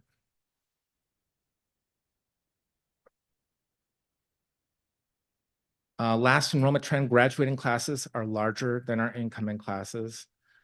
So this data is presented a little bit differently. We're just going straight across, comparing the current year's, the 12th graders, outgoing 12th graders, incoming kindergartners, and kind of seeing where those changes are at. And as we can see, I mean, it's been pretty consistent. Although 24, 25 probably is going to be our smallest variance just because our 12th grade class is very small. But we do expect this trend to continue. So outgoing classes are larger, incoming classes are smaller. Therefore, that's going to result in an overall decline of enrollment.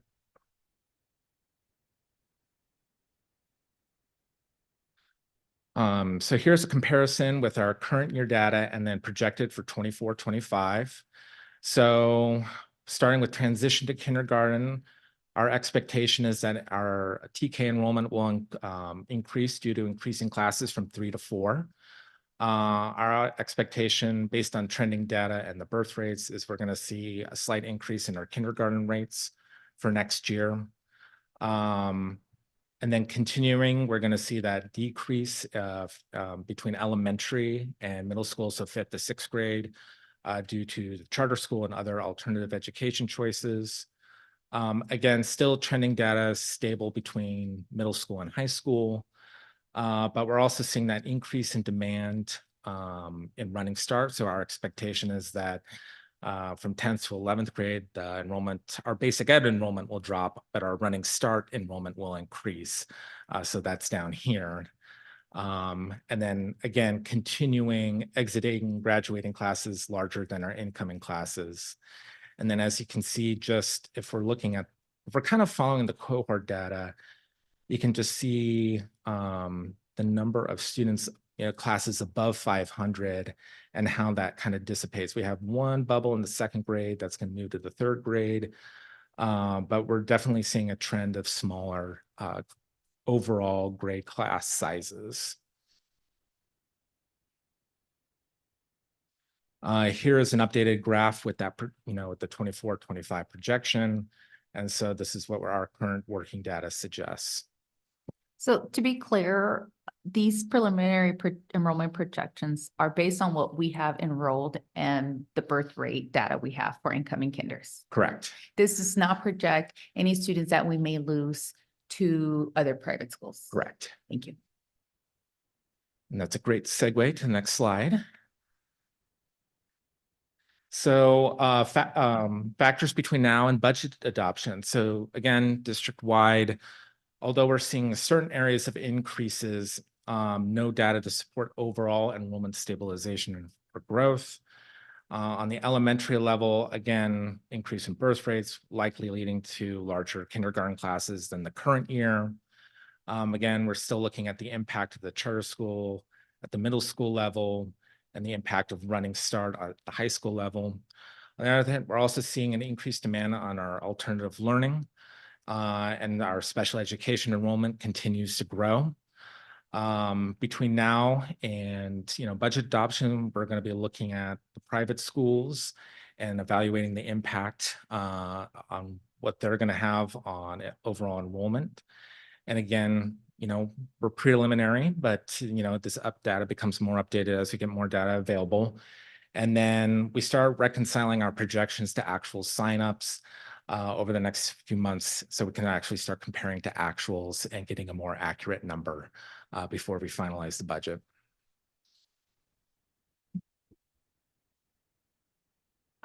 Any questions?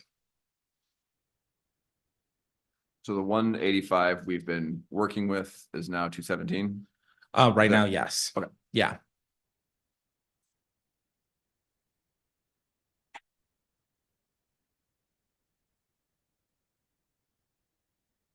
Thank you. Thanks, Sean. Thanks, Sean, very much.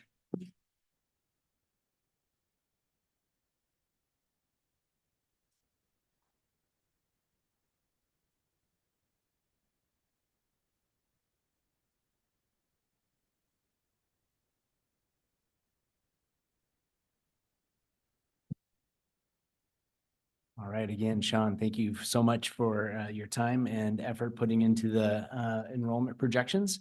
And good evening, board members, cabinet members, staff, and community. Thank you for joining us tonight or tuning in, whatever the case may be. Tonight will be our final budget update prior to the May 14th decision. Yep.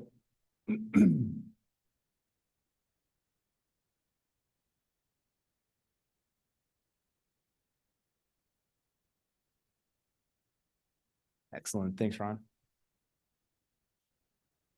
Oops. Goodness. Here we see the overview of the budget proposal for the 24-25 budget reductions from the Wenatchee School District.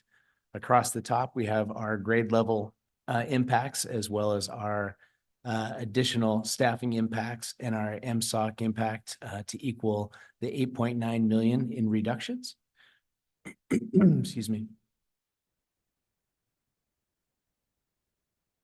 We also have the Y multi-year reduction slide. When enrollment decline happens and we do not make reductions, our revenues and expenditures are out of balance, and we then dip into our savings. The more we dip into our savings, the less we have for emergencies like HVAC issues at Wenatchee High School or otherwise. We have past enrollment decline and staffing that has not entirely been addressed, as well as the annual concerns of inflation that compound each year to increase in overall costs for staffing. The Wenatchee School District has experienced enrollment decline, as Sean just went over, and we have some slides that will also share that as well. We know we lost 183 students alone this year. However, the 23-24 school year is the first year that we have made systemic intentional budget reductions since 2018 and 19, and we have continually increased staffing during this time of enrollment decline due to the influx of COVID relief funds. We definitely have some catching up to do. We see here, and it'll be stated many times through this slide presentation, that the projected trend of enrollment is declining. We know that we have other options in the community to choose other than the Wenatchee School District. And we know the natural inflationary cost of salaries, benefits, and MSOC. Sean just showed this slide here, but we know that enrollment directly affects the state and federal funding sources, which impacts the bulk of our revenue. Therefore, the declining enrollment means corresponding decline in revenues from the state and federal sources, which also in turn means needed adjustments to our expenses. We are expecting that continued decrease in enrollment, as Sean's slideshow just shared with us. We will continue to combat this decline through excellence in education and robust opportunities for students. And here you see that enrollment trend together with our staffing trends, illustrating the need for alignment.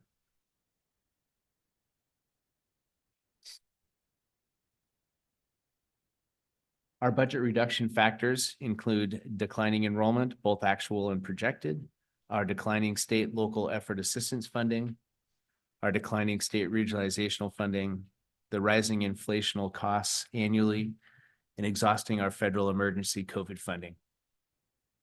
And also available unassigned fund balance equaling our financial stability as a district. If the district's unassigned fund balance reserves run too low, the district would need permission from the school board to access the minimum fund balance reserves to maintain operations and payroll. It would limit the district's ability to address unexpected events such as emergency maintenance issues. Unfortunately, as Sean's presentation and this presentation show, the projections continue to show declining enrollment for the Wenatchee School District in the future. We are a large system, and even a few percentages of the total budget add up to millions of dollars that there is no way to simply absorb without eventually using all the reserves. The compounding implications of this decline move swiftly from year to year, and we must address it now for the future financial health of the system. Then the last bullet there, the 2025 reductions assume the district will pass a replacement EP&O levy. Less levy revenues will result in larger reductions for the 2025 year beyond. I have a quick question, Corey. Uh-huh. Sorry.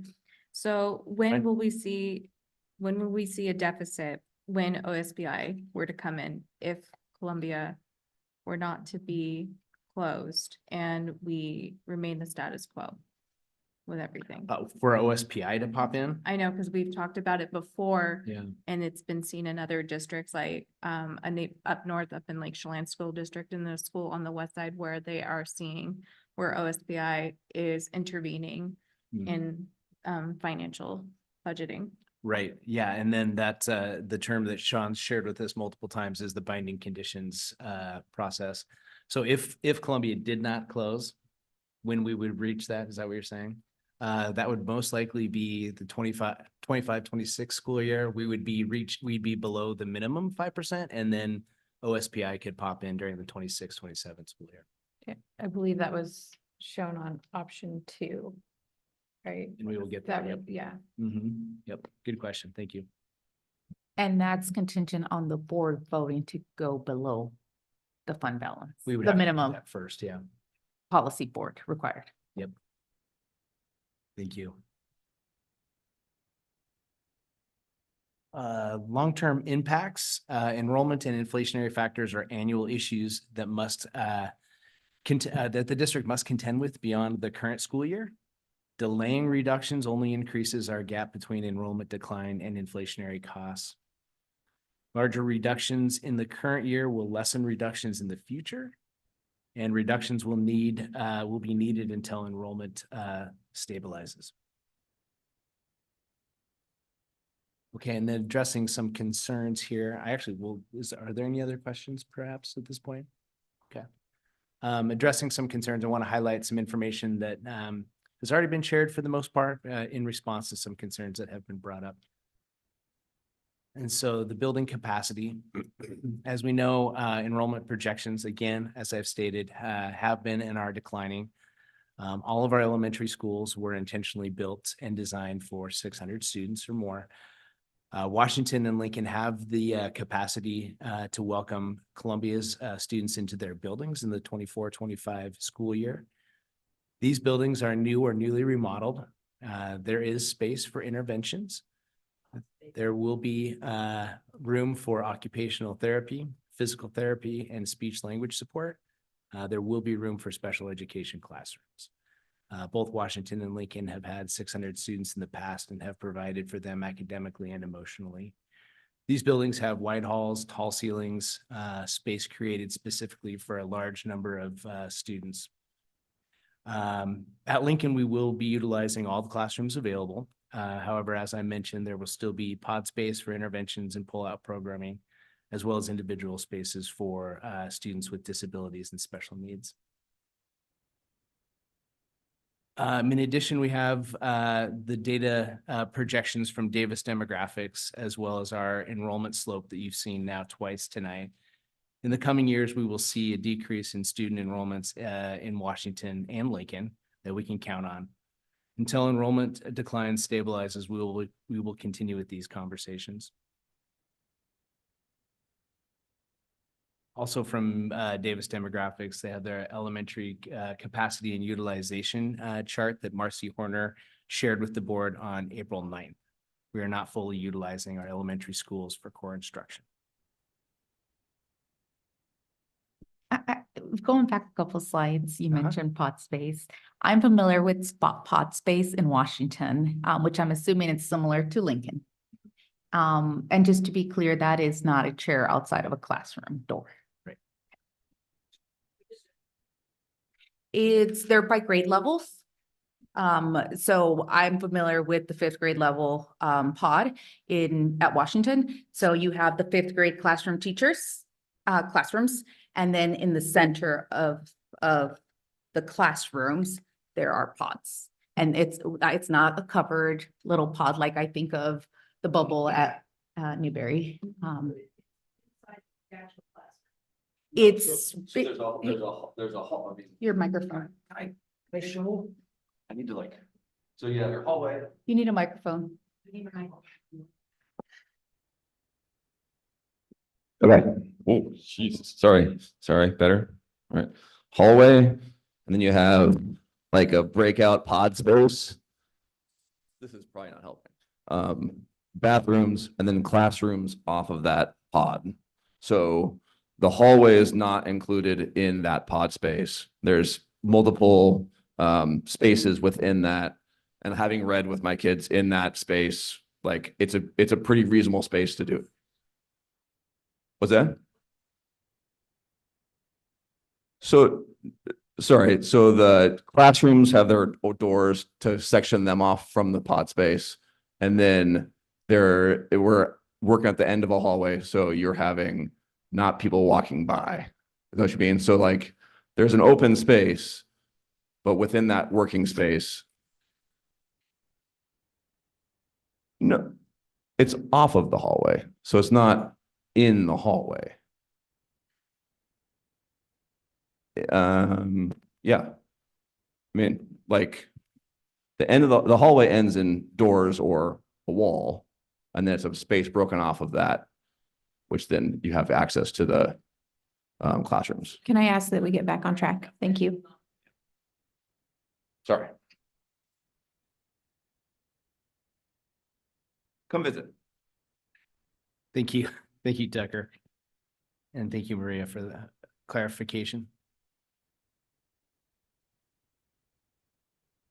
And class size projections. With our strategic plan, Big Six data, point number one, we want our students to experience high quality instruction, and having class sizes that are too large does not always align with high quality instruction. Due to that, we want to keep our class sizes at or below our contract levels here as shown. Contract class size for K1, 2, 3, and 4, 5. Working at the same time to align our staffing to our enrollment. No matter what the decision on consolidation, we will pay close attention to class size and the contract language. And as I have shared earlier, small schools can be impactful and can do great things. However, in Washington State, our buildings and systems are not funded for small schools in all cases. And our buildings have not been built for small schools to be used in the most efficient way with our space or our staff.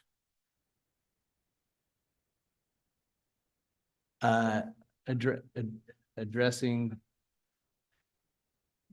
Can I ask that there be no more disruptions, please? Thank you. Addressing the academics. Columbia has made incredible growth in their academics. They are proud of the work, and we are proud of the work. We also need to recognize that our schools are doing the work in the entire district and making progress. Recent data does show that our buildings are making strides in academic growth and meeting standards in the Smarter Balanced Assessment. In the area of growth, we see Columbia on top and Sunny Slope and Newberry following. And in the meeting of standard on the Smarter Balanced Assessment, we have Sunny Slope and then Washington and Newberry that are targeting specific growth for our buildings. Systemic walk to intervention changes have happened district-wide. Modifications to our early exit program for intentional support for transitional bilingual instructional program. And then our essential strategies for English language development that Heidi has shared with us from our learning and teaching team. And we know that with continued collaboration and teacher efficacy, even with the consolidation of our elementary schools, it will stimulate student growth. Our teachers are doing great work in all of our buildings and pushing the growth forward. So we appreciate that. Why Columbia? Columbia is the second smallest school with the second smallest staff. Over the last 8 years, Columbia has experienced a decline in their enrollment, which has resulted in many open classrooms used for non-grade level purposes. Lincoln and Washington have the space to accommodate more students. They were built or remodeled in 2016 to house large numbers of students. Columbia's location is unique and centralized. Most of Columbia students live within the 1 mile walking distance of Lincoln or Washington. And the few students who will need transportation can be added to the existing Wenatchee School District bus routes, limiting any additional funding necessary. And in the area, due to the lack of vacant land and co-zoning of several sections for residential and commercial purposes, possibility of growth is minimal. Most homes in this boundary are single-family dwellings with a few apartments and numerous companies and agencies. I was also asked that I share some of the outside consultants. And as I shared on March 23rd with the Wenatchee School District, on March 23rd, shared that the Wenatchee School District has worked with many outside consultants to ensure validity and reliability of our data and our proposal for budget reductions. And so the list here is Davis Demographics, Teeter Crocker, Moody's Credit Rating System, the Office of the Washington State Auditor, and then North Central ESD.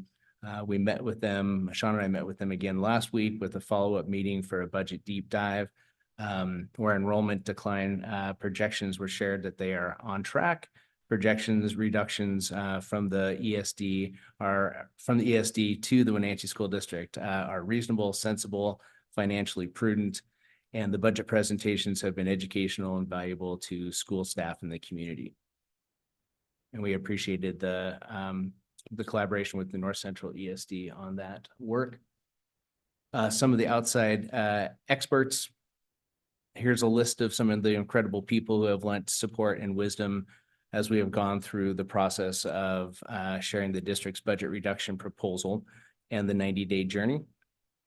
Tim Garchow, Joel Ani, Andy Wolf, Monique Dugas, Dr. Michelle Price, Dr. Jean Sherritt, and Dennis Bowles.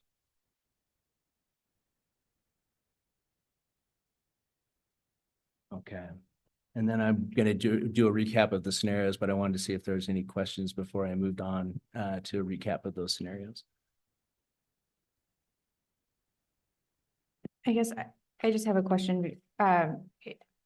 Going back to sort of the addressing the academics, we've heard the concerns that we're going to have a significant English language learning population potential shift or change to Lincoln. Do we have the resources sort of in place to help make sure there is no learning lost and to support those students, especially that may be drastically sort of changing a demographic of the school? Right. Yes, we believe we do have those resources, and the resources will also follow those students. Yep. Thanks, Julie. And I believe, so I think I want to make sure we understand that not all bilingual students qualify for the TVIP program. So I can't remember the data that was shared probably back in February. So I think we need to also understand that, you know, our district is 52% Latino. However, not 52% of our Latino population qualifies for the bilingual program. So I want to make that clear. Thank you for that clarification. Okay. The board asked the district to provide a scenario or scenarios for the budget reduction for 24-25 school year. And then for context, last year we planned, when we planned for the 23-24 school year, we had a target of $8 to $9 million. We ended up reducing 4.8 million, which left 4.2 million to reduce in future years. While still overstaffed from not addressing the full scope of the needed reductions, we also lost our additional 183 students, which then compounded the remaining $4.2 million left to reduce through declining revenues and inflationary increases on salaries and benefits. Now we know for 24-25, yet again, we've been slated to reduce that $8 to $9 million, and we need to do so that we can reach those necessary reductions moving forward.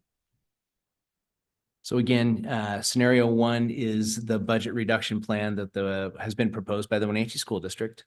This includes the closure of Columbia Elementary School for the school year 24-25, as well as the additional reductions as planned to equal close to $9 million. Our goal is to reduce that $8 to $9 million in the 24-25 school year. That will still create fund balance loss as we will continue to work to align. You can see here the table, which has the list of the numbers of the staff reductions in the column next to the description of the budget reduction items. You will also notice the projected impact to our fund balance, which also serves as a starting point to where we will need to make those reductions in the 25-26 school year.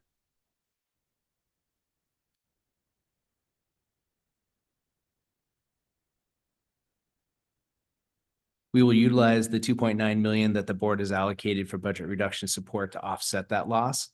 Again, there are many variables that go into these projections. This scenario gets the district closer to the needed reduction sooner and with less overall cost.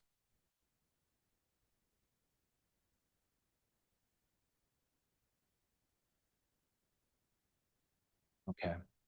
And the synopsis of scenario one, this is the scenario that the district is recommending and takes the most financial responsible way of making budget reductions for the 24-25 school year. Provides the most savings next year and annually due to more closely aligning staffing to enrollment decline. Allows the district to maximize the reduction of provisional staff without entering the modified education plan or the reduction in force. Allows the district to maintain a necessary fund balance moving forward to ensure the best financial stability as possible. This proposal has the biggest impacts on addressing the budget reductions next year, as opposed to potentially playing catch up. Scenario two, also outlined in the addendum of the school board meeting in March. This scenario pushes the closure of Columbia out an additional year at a cost to the district. When we do not make the necessary budget reductions in any given year, we add additional enrollment decline. We compound the decreases in revenue by continuing to pay for staff an additional year where increases to salaries and benefit outpace the enrollment. In addition, we lose dollars for the real-time enrollment decline, which we have not caught up with staffing reductions. Without closing Columbia, the district only saves $416,000 in elementary educators as opposed to the 2.8 million if we did close Columbia. You will notice that our fund balance, you'll notice that the fund balance losses increased dramatically, which also increases our necessary reductions for the next year. We could potentially dip into our board policy protected 5% fund balance by choosing this option. And then the summary page. Closing Columbia in 25-26 provides less savings by delaying the Columbia closure for a year, requires a dramatic increase in budget reductions for the 25-26 school year, will require the district to enter a modified education plan for the 25-26 school year known as a reduction in force, and projected to take the district's savings account near or below the board designated 5% minimum fund balance. Only eliminates 5 of 28 potential staff members as the recommended proposal to close Columbia next year. None of our options are great, but this is not the most financially responsible decision that we can make for the overall financial health of the district. And then this is just a side-by-side comparison that we showed previously on the April 9th that asks us to pay close attention to the total FTE savings in both scenarios, as well as the fund balance loss. Those are real losses we need to be thinking about when we look at these scenarios. We will need to reduce more overall with scenario 2 due to the compounding increases to the expenditures and the decreases in revenue. And then a final slide, just on the magnitude of the budget reduction. I think we know that more reductions next year due to declining enrollment. We've said that multiple times. That's on repeat. We understand that. The Wenatchee School District is working toward the goal of achieving the budget reduction target of close to $9 million. We know it's imperative to note that all components of the plan are equally significant in ensuring the attainment of the goal. One of the crucial aspects of the budget reduction plan is the inclusion of Columbia, which accounts for close to 1/3 of the savings at $2.8 million. Despite constituting a mere 2% of the entire operating budget, the reduction bears a significant weight in our budget reduction plan. The closure of Columbia alongside our other budgetary reduction measures will undoubtedly have a large impact on the district's financial standing.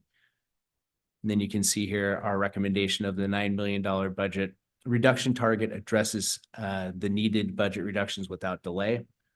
All parts of the plan are equally important. Columbia's potential closure is a major part of that. And closing Columbia along with other budgetary reduction measures will be a big impact for the district. We know that our timeline has this as the last presentation before that May 14th decision. So it is imperative that we look at taking action now to curb the compounding impacts of enrollment decline and inflationary measures on salaries and benefits. This is an unfortunate financial position to be in as a district, and many districts across the state and the country are also in. We need to take action and continue to align our staffing to enrollment in the future while we'll still have the fund balance to support us in case of an emergency. We would not be proposing the action if it were not absolutely necessary for continued financial stability for our district. Again, this is the last budget update prior to the decision on May 14th, and want to make sure the board feels adequately prepared from the district's perspective. So what I'd like to just share with the board, if you have any questions or comments, or what other information that we can provide to you prior to May 14th.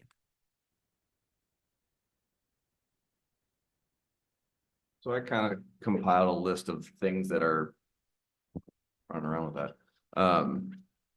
That I'm considering, like, I know this is kind of our last time to talk among board members too. So I don't know what the best way to do that is, to talk about what is going to my decision-making. Should I talk now, or should I, for communication, you guys want to hear later?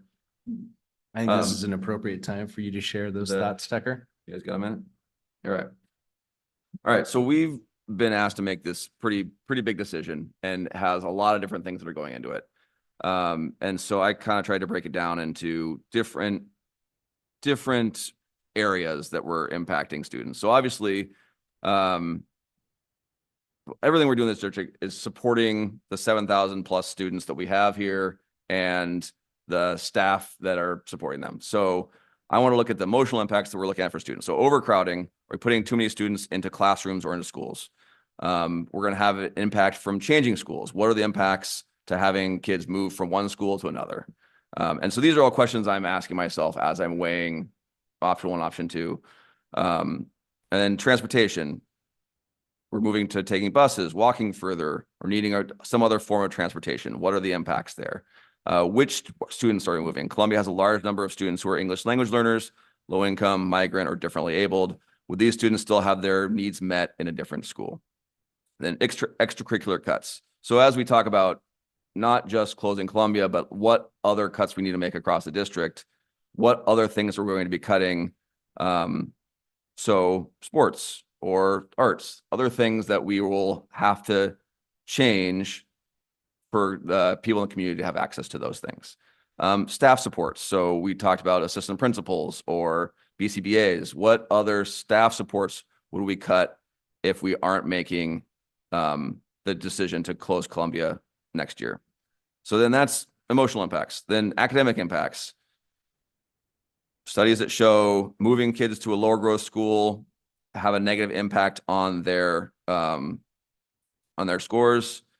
Higher testing schools, sometimes moving kids, there's studies that show moving kids to schools that have a higher test scores positively impact their grades. So that's something that I'm considering. And then new opportunities. If you go to a bigger school, are you going to have other opportunities for different extracurricular programs that you may have not had at a school that didn't have the total growth or total ability to add programs? So that's academic impacts. So total enrollment. Obviously the 185 just went to 217. So what, as projected enrollment declines, so what other, if we were looking at educational options, other education options being up to 425 students, is that 217 enough? And I think there also, we can understand that loss of trust is another thing that we're considering, more losses from people not believing the school district, homeschooling, moving out of the district, et cetera. A running start, Sean showed us that there's a good chance we're going to lose more students to running start next year. Demographic study, based on what Davis Demographics said, we're going to have lowered birth rates. So we're going to see a decline there. That being said, Amazon and a new Pangborn terminal are coming to East Wenatchee, and Microsoft's coming to Malaga. So are we going to see some growth that maybe wasn't predicted in the Davis Demographics survey? Valley, is there a way to increase? I know this is a hot button issue, and we talked a lot about it in the citizen comments. Is there a way to increase enrollment at Valley to get kids off the wait list into the district, especially knowing that some of those kids are coming from out of district, which is kind of a net gain? Transition to kindergarten, is there a way that we can grow our TK offerings to increase enrollment there? So physical boundary changes, as we've talked about how the boundary changes for Columbia is changing. One of the things that's come up a lot is the dangerous street crossings, Ferry and Miller being not a great place to be at any time, especially during rush hour. Chelan is also on the Columbia boundary. So I think we should add that, acknowledge that in the conversation. And so what are we doing to make sure that the crossings are safe and kids are being safe while they're getting to and from school? And then, part of the physical boundary changes is hard because we're now dealing with enrollment issues in different places. So if we move kids into one school, we're pulling them from another school, and it doesn't address our overall issue of how do we get more kids in the district, knowing that based on all the other things, we're generally seeing a net trend down. So grade level changes.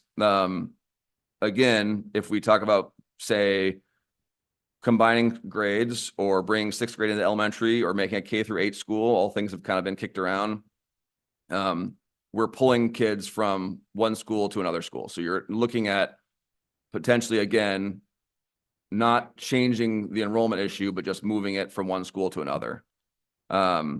And then, I don't know what a K-8 looks like. I'm meeting with Dr. Berg from Eastmont to talk about their K-6 tomorrow, but how does it look like? What does implementation look like of having combined grades or like a larger number of grades at the elementary level? So that's the grade level changes that I'm looking at. And then fiscal responsibility. At the end of the day, we need to maintain a sound budget for our school, or else OSPI takes over, and I don't think anyone wants that. So again, we talked about trust. So now we're talking about bond and levy. I think ultimately we all want a bond to pass. We all, the planning includes a levy passing. And so how is our decision-making affecting the trust of the district? And we've seen emails from both people saying, if you don't close Columbia, we don't trust you with a budget. So we're not going to vote for a levy. And if we do close Columbia, we're not going to trust you. So we're not going to support a bond or a levy. So, our emails have been on both sides. And then, as we said a couple of times, we don't have a capital budget right now. So where are we getting money if we have an issue like the HVAC system or like the Washington pipe freeze? So, I think there's a lot of stuff on our plates and a lot of things affecting our decision-making right now. Ultimately, I'm going to have to figure out, looking at all these things. Aaron, I'm excited to see your thing too. All right. Thank you. To figure out what's the best for the Valley, what's for the district, and all 7,000 students we have. So was a lot. So I can probably send that to Corey. He can send it to everyone if they want the list. No, thank you for sharing. I think that illustrates the magnitude of the decision that is, on your laps at this point. So well done.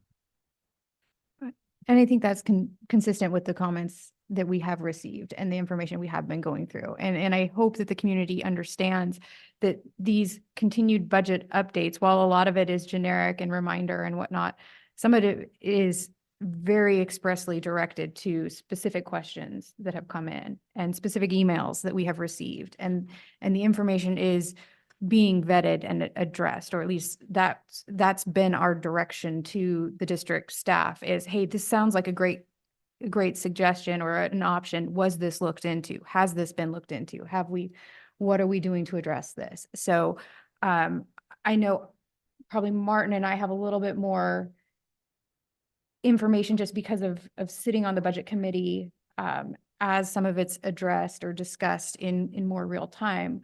But it is the community's questions that is the basis for updating that frequently asked questions, that continues to grow. So I hope that even though there maybe isn't a traditional advisory group committee, that people are understanding that we have these same concerns, because I have asked many of the same things.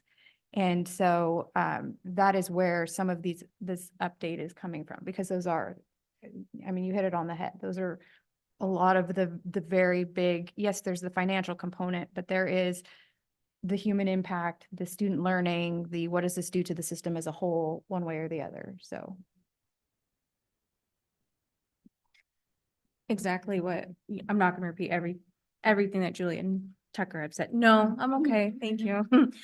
So I just wanted to, I think for myself, just more like a visual learner, I sit on the legislative committee for our district area 7. So that is covering Chelan, Douglas, Grant, and Okanagan counties, and meeting with them and expressing concerns and collaborating with the other districts. They're seeing similar budget reductions and shortfalls and everything in the mix in between. And so we're essentially not alone. So, but my question to you, Corey, is there a way to kind of see what neighboring school districts have done in that process coming through that may have a similar demographic as to us? I know in your slide here, you have Yakima for 20 million. I understand they had cut over 100 of their staff for the following school year. I know Bellevue is a very large school district too, and in your slide, they say they had 2 school closures for this spring of this year. I don't know if there's something similar closer to our region. I know when at Chelan County, when doing bargaining agreements or trying to do something in between to collect data, is to have a similar demographic, similar as to Wenatchee. So I think just to see that, because I know these list of schools is very nice to have, and it's very wide range. I think just something closer to a demographic, similar to a demographic with the population of what we are seeing here, and what have they went through in this process to come up with the conclusions that they have done to kind of get a more wraparound approach. Because I don't want to make a decision that is solely based on this decision when I can see what avenues that we may exhaust that could be potential, but understanding what the population and the whole area is like, that may be different than in Wenatchee as well. So looking at something saying that's similar, maybe like I'm putting Eastmont as an example, because it's right across the river, but something to that effect, if that makes sense. Yeah, it makes sense. We'll, Sean and I will put our heads together and see what we can come up with.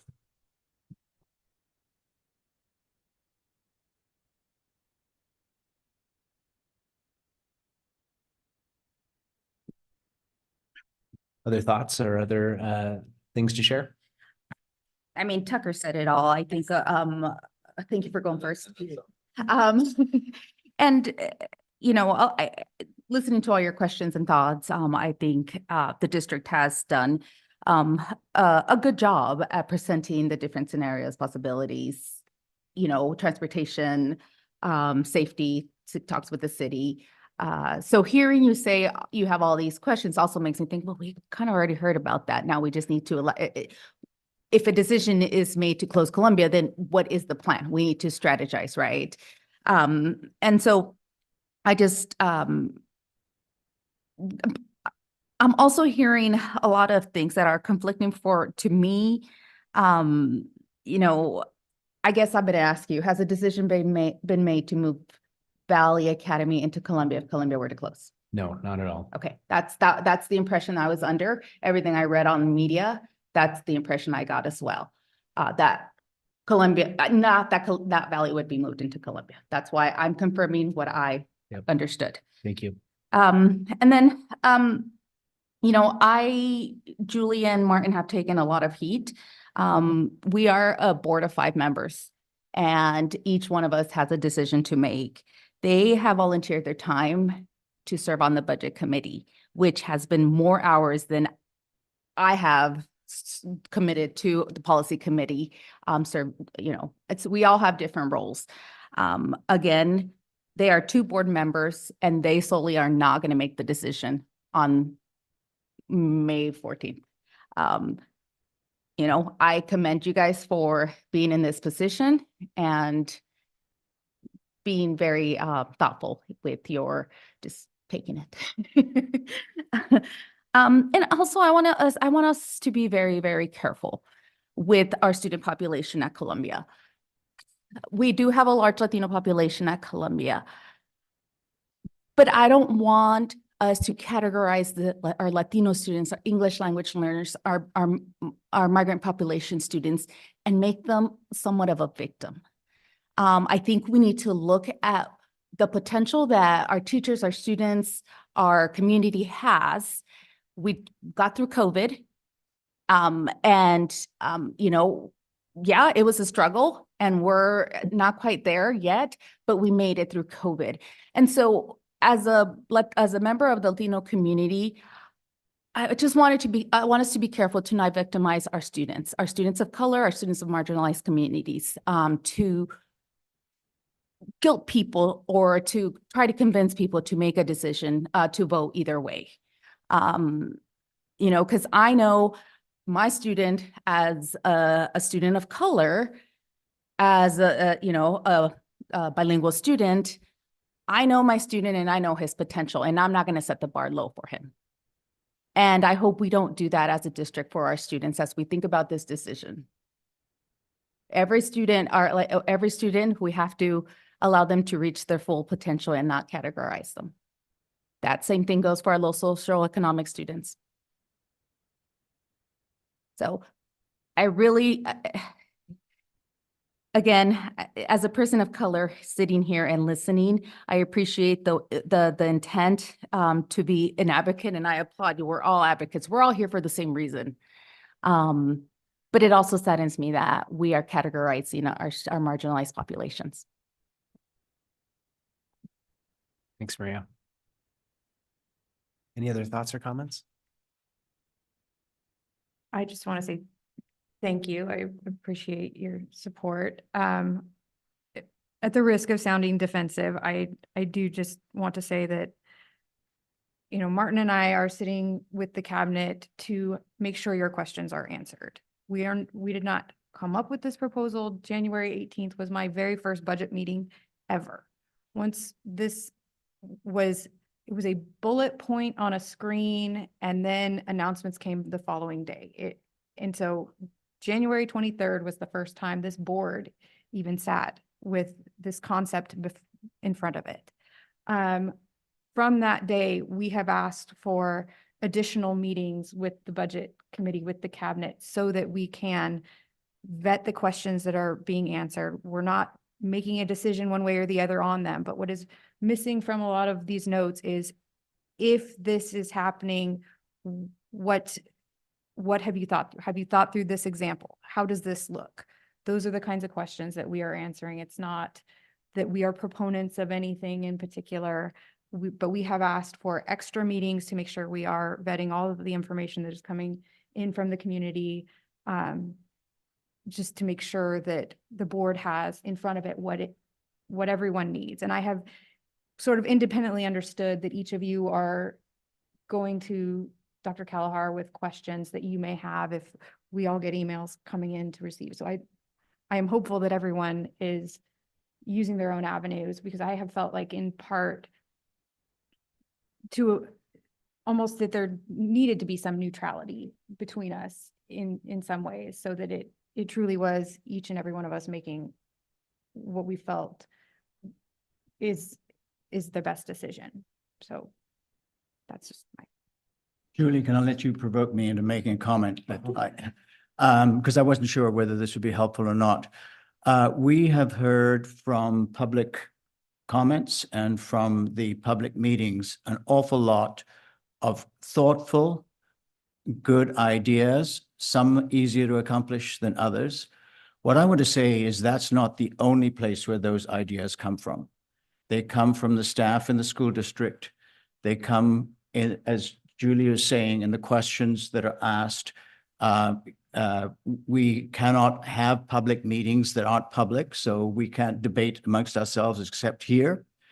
But I do want to know that the desire to find solutions, the search for them, that's all of the community working in their different arenas, which is why I want to say that. And when you do that and you're working together, let's say in a budget committee, you do exactly what you have done. You explore to see what might work, and you have to conjecture, and you say, if A is done, then you're going to need to do B. And so when those kind of narratives are discussed, don't overinterpret them. Everybody is exploring, trying to find the best solution.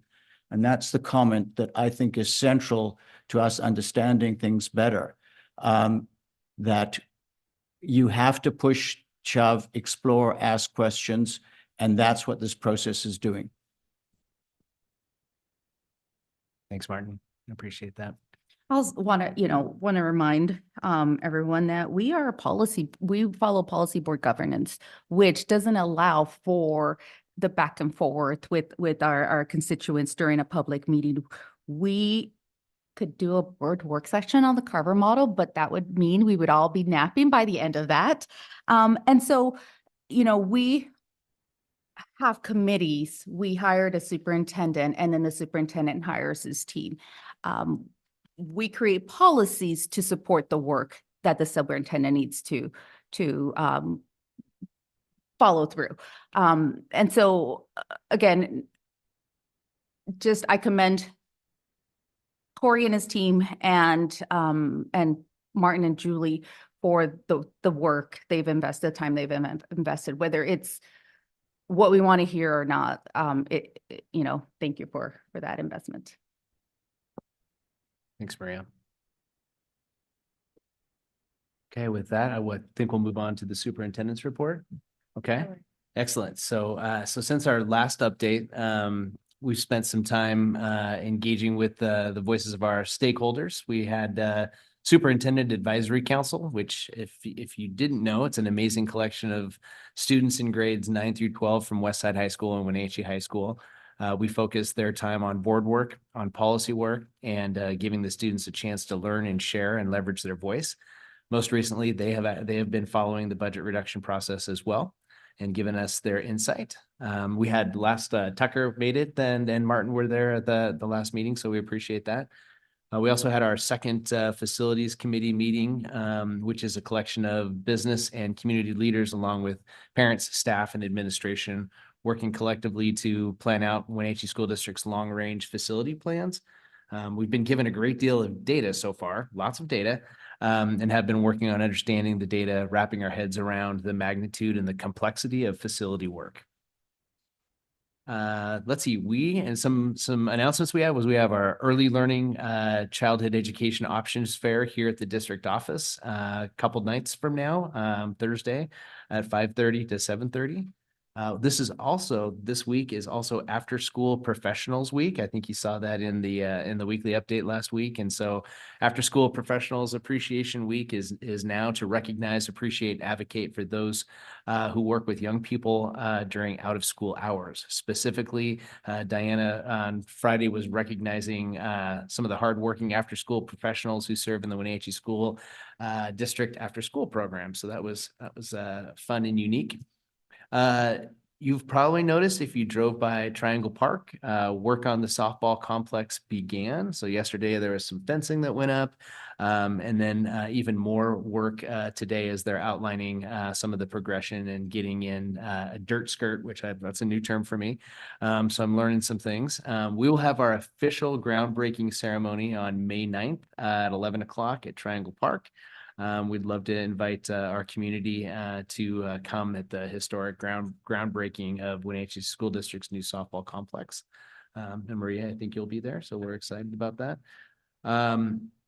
And then just last thing to share that today I had a unique experience. I was able to take part of the PUD's 50-year visioning and planning process. Dr. Harrison was there too. So that was today at Pybus Event Center, which is pretty monumental when you think of 50 years of planning into the future.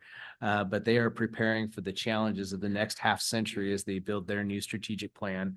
So I was honored to be invited and represent the school district and listen to the work and give input to some of the complex problems that they're addressing. So anyway, thank you. Superintendent's report. Moving on to board reports. Start at this end this time. Miranda, do you have anything? So yes, like you had mentioned, Corey, we had our second facilities committee. What I found interesting in the data that was provided is that there is a growing population in our valley, but yet the demographic in that community is not with children and young families. It is an older population, whether they are retired or just older couples with no children in the community. So it's kind of seen like we're seeing growth, but we're not seeing the increasing enrollment that we want to see. Yeah, I had to think about that for a second. So that was kind of interesting to see, and then kind of collaborating with the groups that were there discussing that. That was very interesting. And also just this last weekend, I had the opportunity to go to our legislative conference over in Spokane. So we meet 6 times a year, 3 are in person. So this one, like I said, this was just in Spokane, kind of getting everything ready, reviewing legislative policy and what other districts around the state are wanting to look at and bring that to the General Assembly come fall, and maybe hopefully to bring those proposals to the legislative session come next January. So it was really great. A lot of the districts across the state attended, myself representing for this Area 7 and my colleague that's also in the Moses Lake School District. We're both there in person. So it was pretty great to meet with everybody. So, and also for board workshop, Corey and I collaborated with our strategic advocacy director, Marissa Rathborn, to come be a part of a board workshop come the fall. So she's really great and full wealth of knowledge and easy to get along with and full of answers. So, yeah. I want to make sure Tucker and Miranda don't feel left out. I heard positive feedback from the second facility committee meeting from one of my colleagues. He said the facilitators did a really good job refocusing that meeting from the first meeting. So kudos. And just acknowledgement that prom took place last Saturday and it went without a hitch, I heard.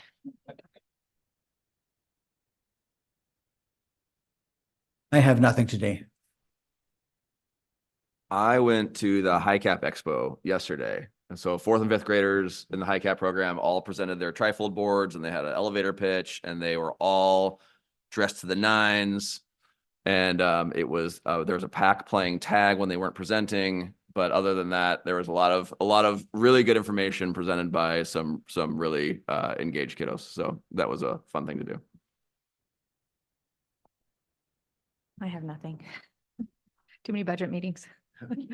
You know, I do want to check something with you, Corey. I believe that our core pack board are in Portland at the National Migrant Education Annual Conference this week. Is that correct? And that's very, very exciting. It will give them a lot of power and a lot of sense of leadership and being able to be with that. And that's very significant. Yeah, thanks for sharing that, Martin. All right, so we still have some work to do. The school board will now recess into executive session for a period of 60 minutes until 9:44 p.m. to evaluate the qualifications of an applicant for public employment, or to review the performance of a staff member, or to receive and evaluate complaints or charges brought against a director or staff member. Pursuant to District Policy 1410 and RCW 4230-110, this discussion will be closed to the public. School board is not expected to take any final action after the executive session, so feel free to leave if you would like.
The board will be extending executive session for 15 minutes.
The board has come out of executive session and this meeting is adjourned.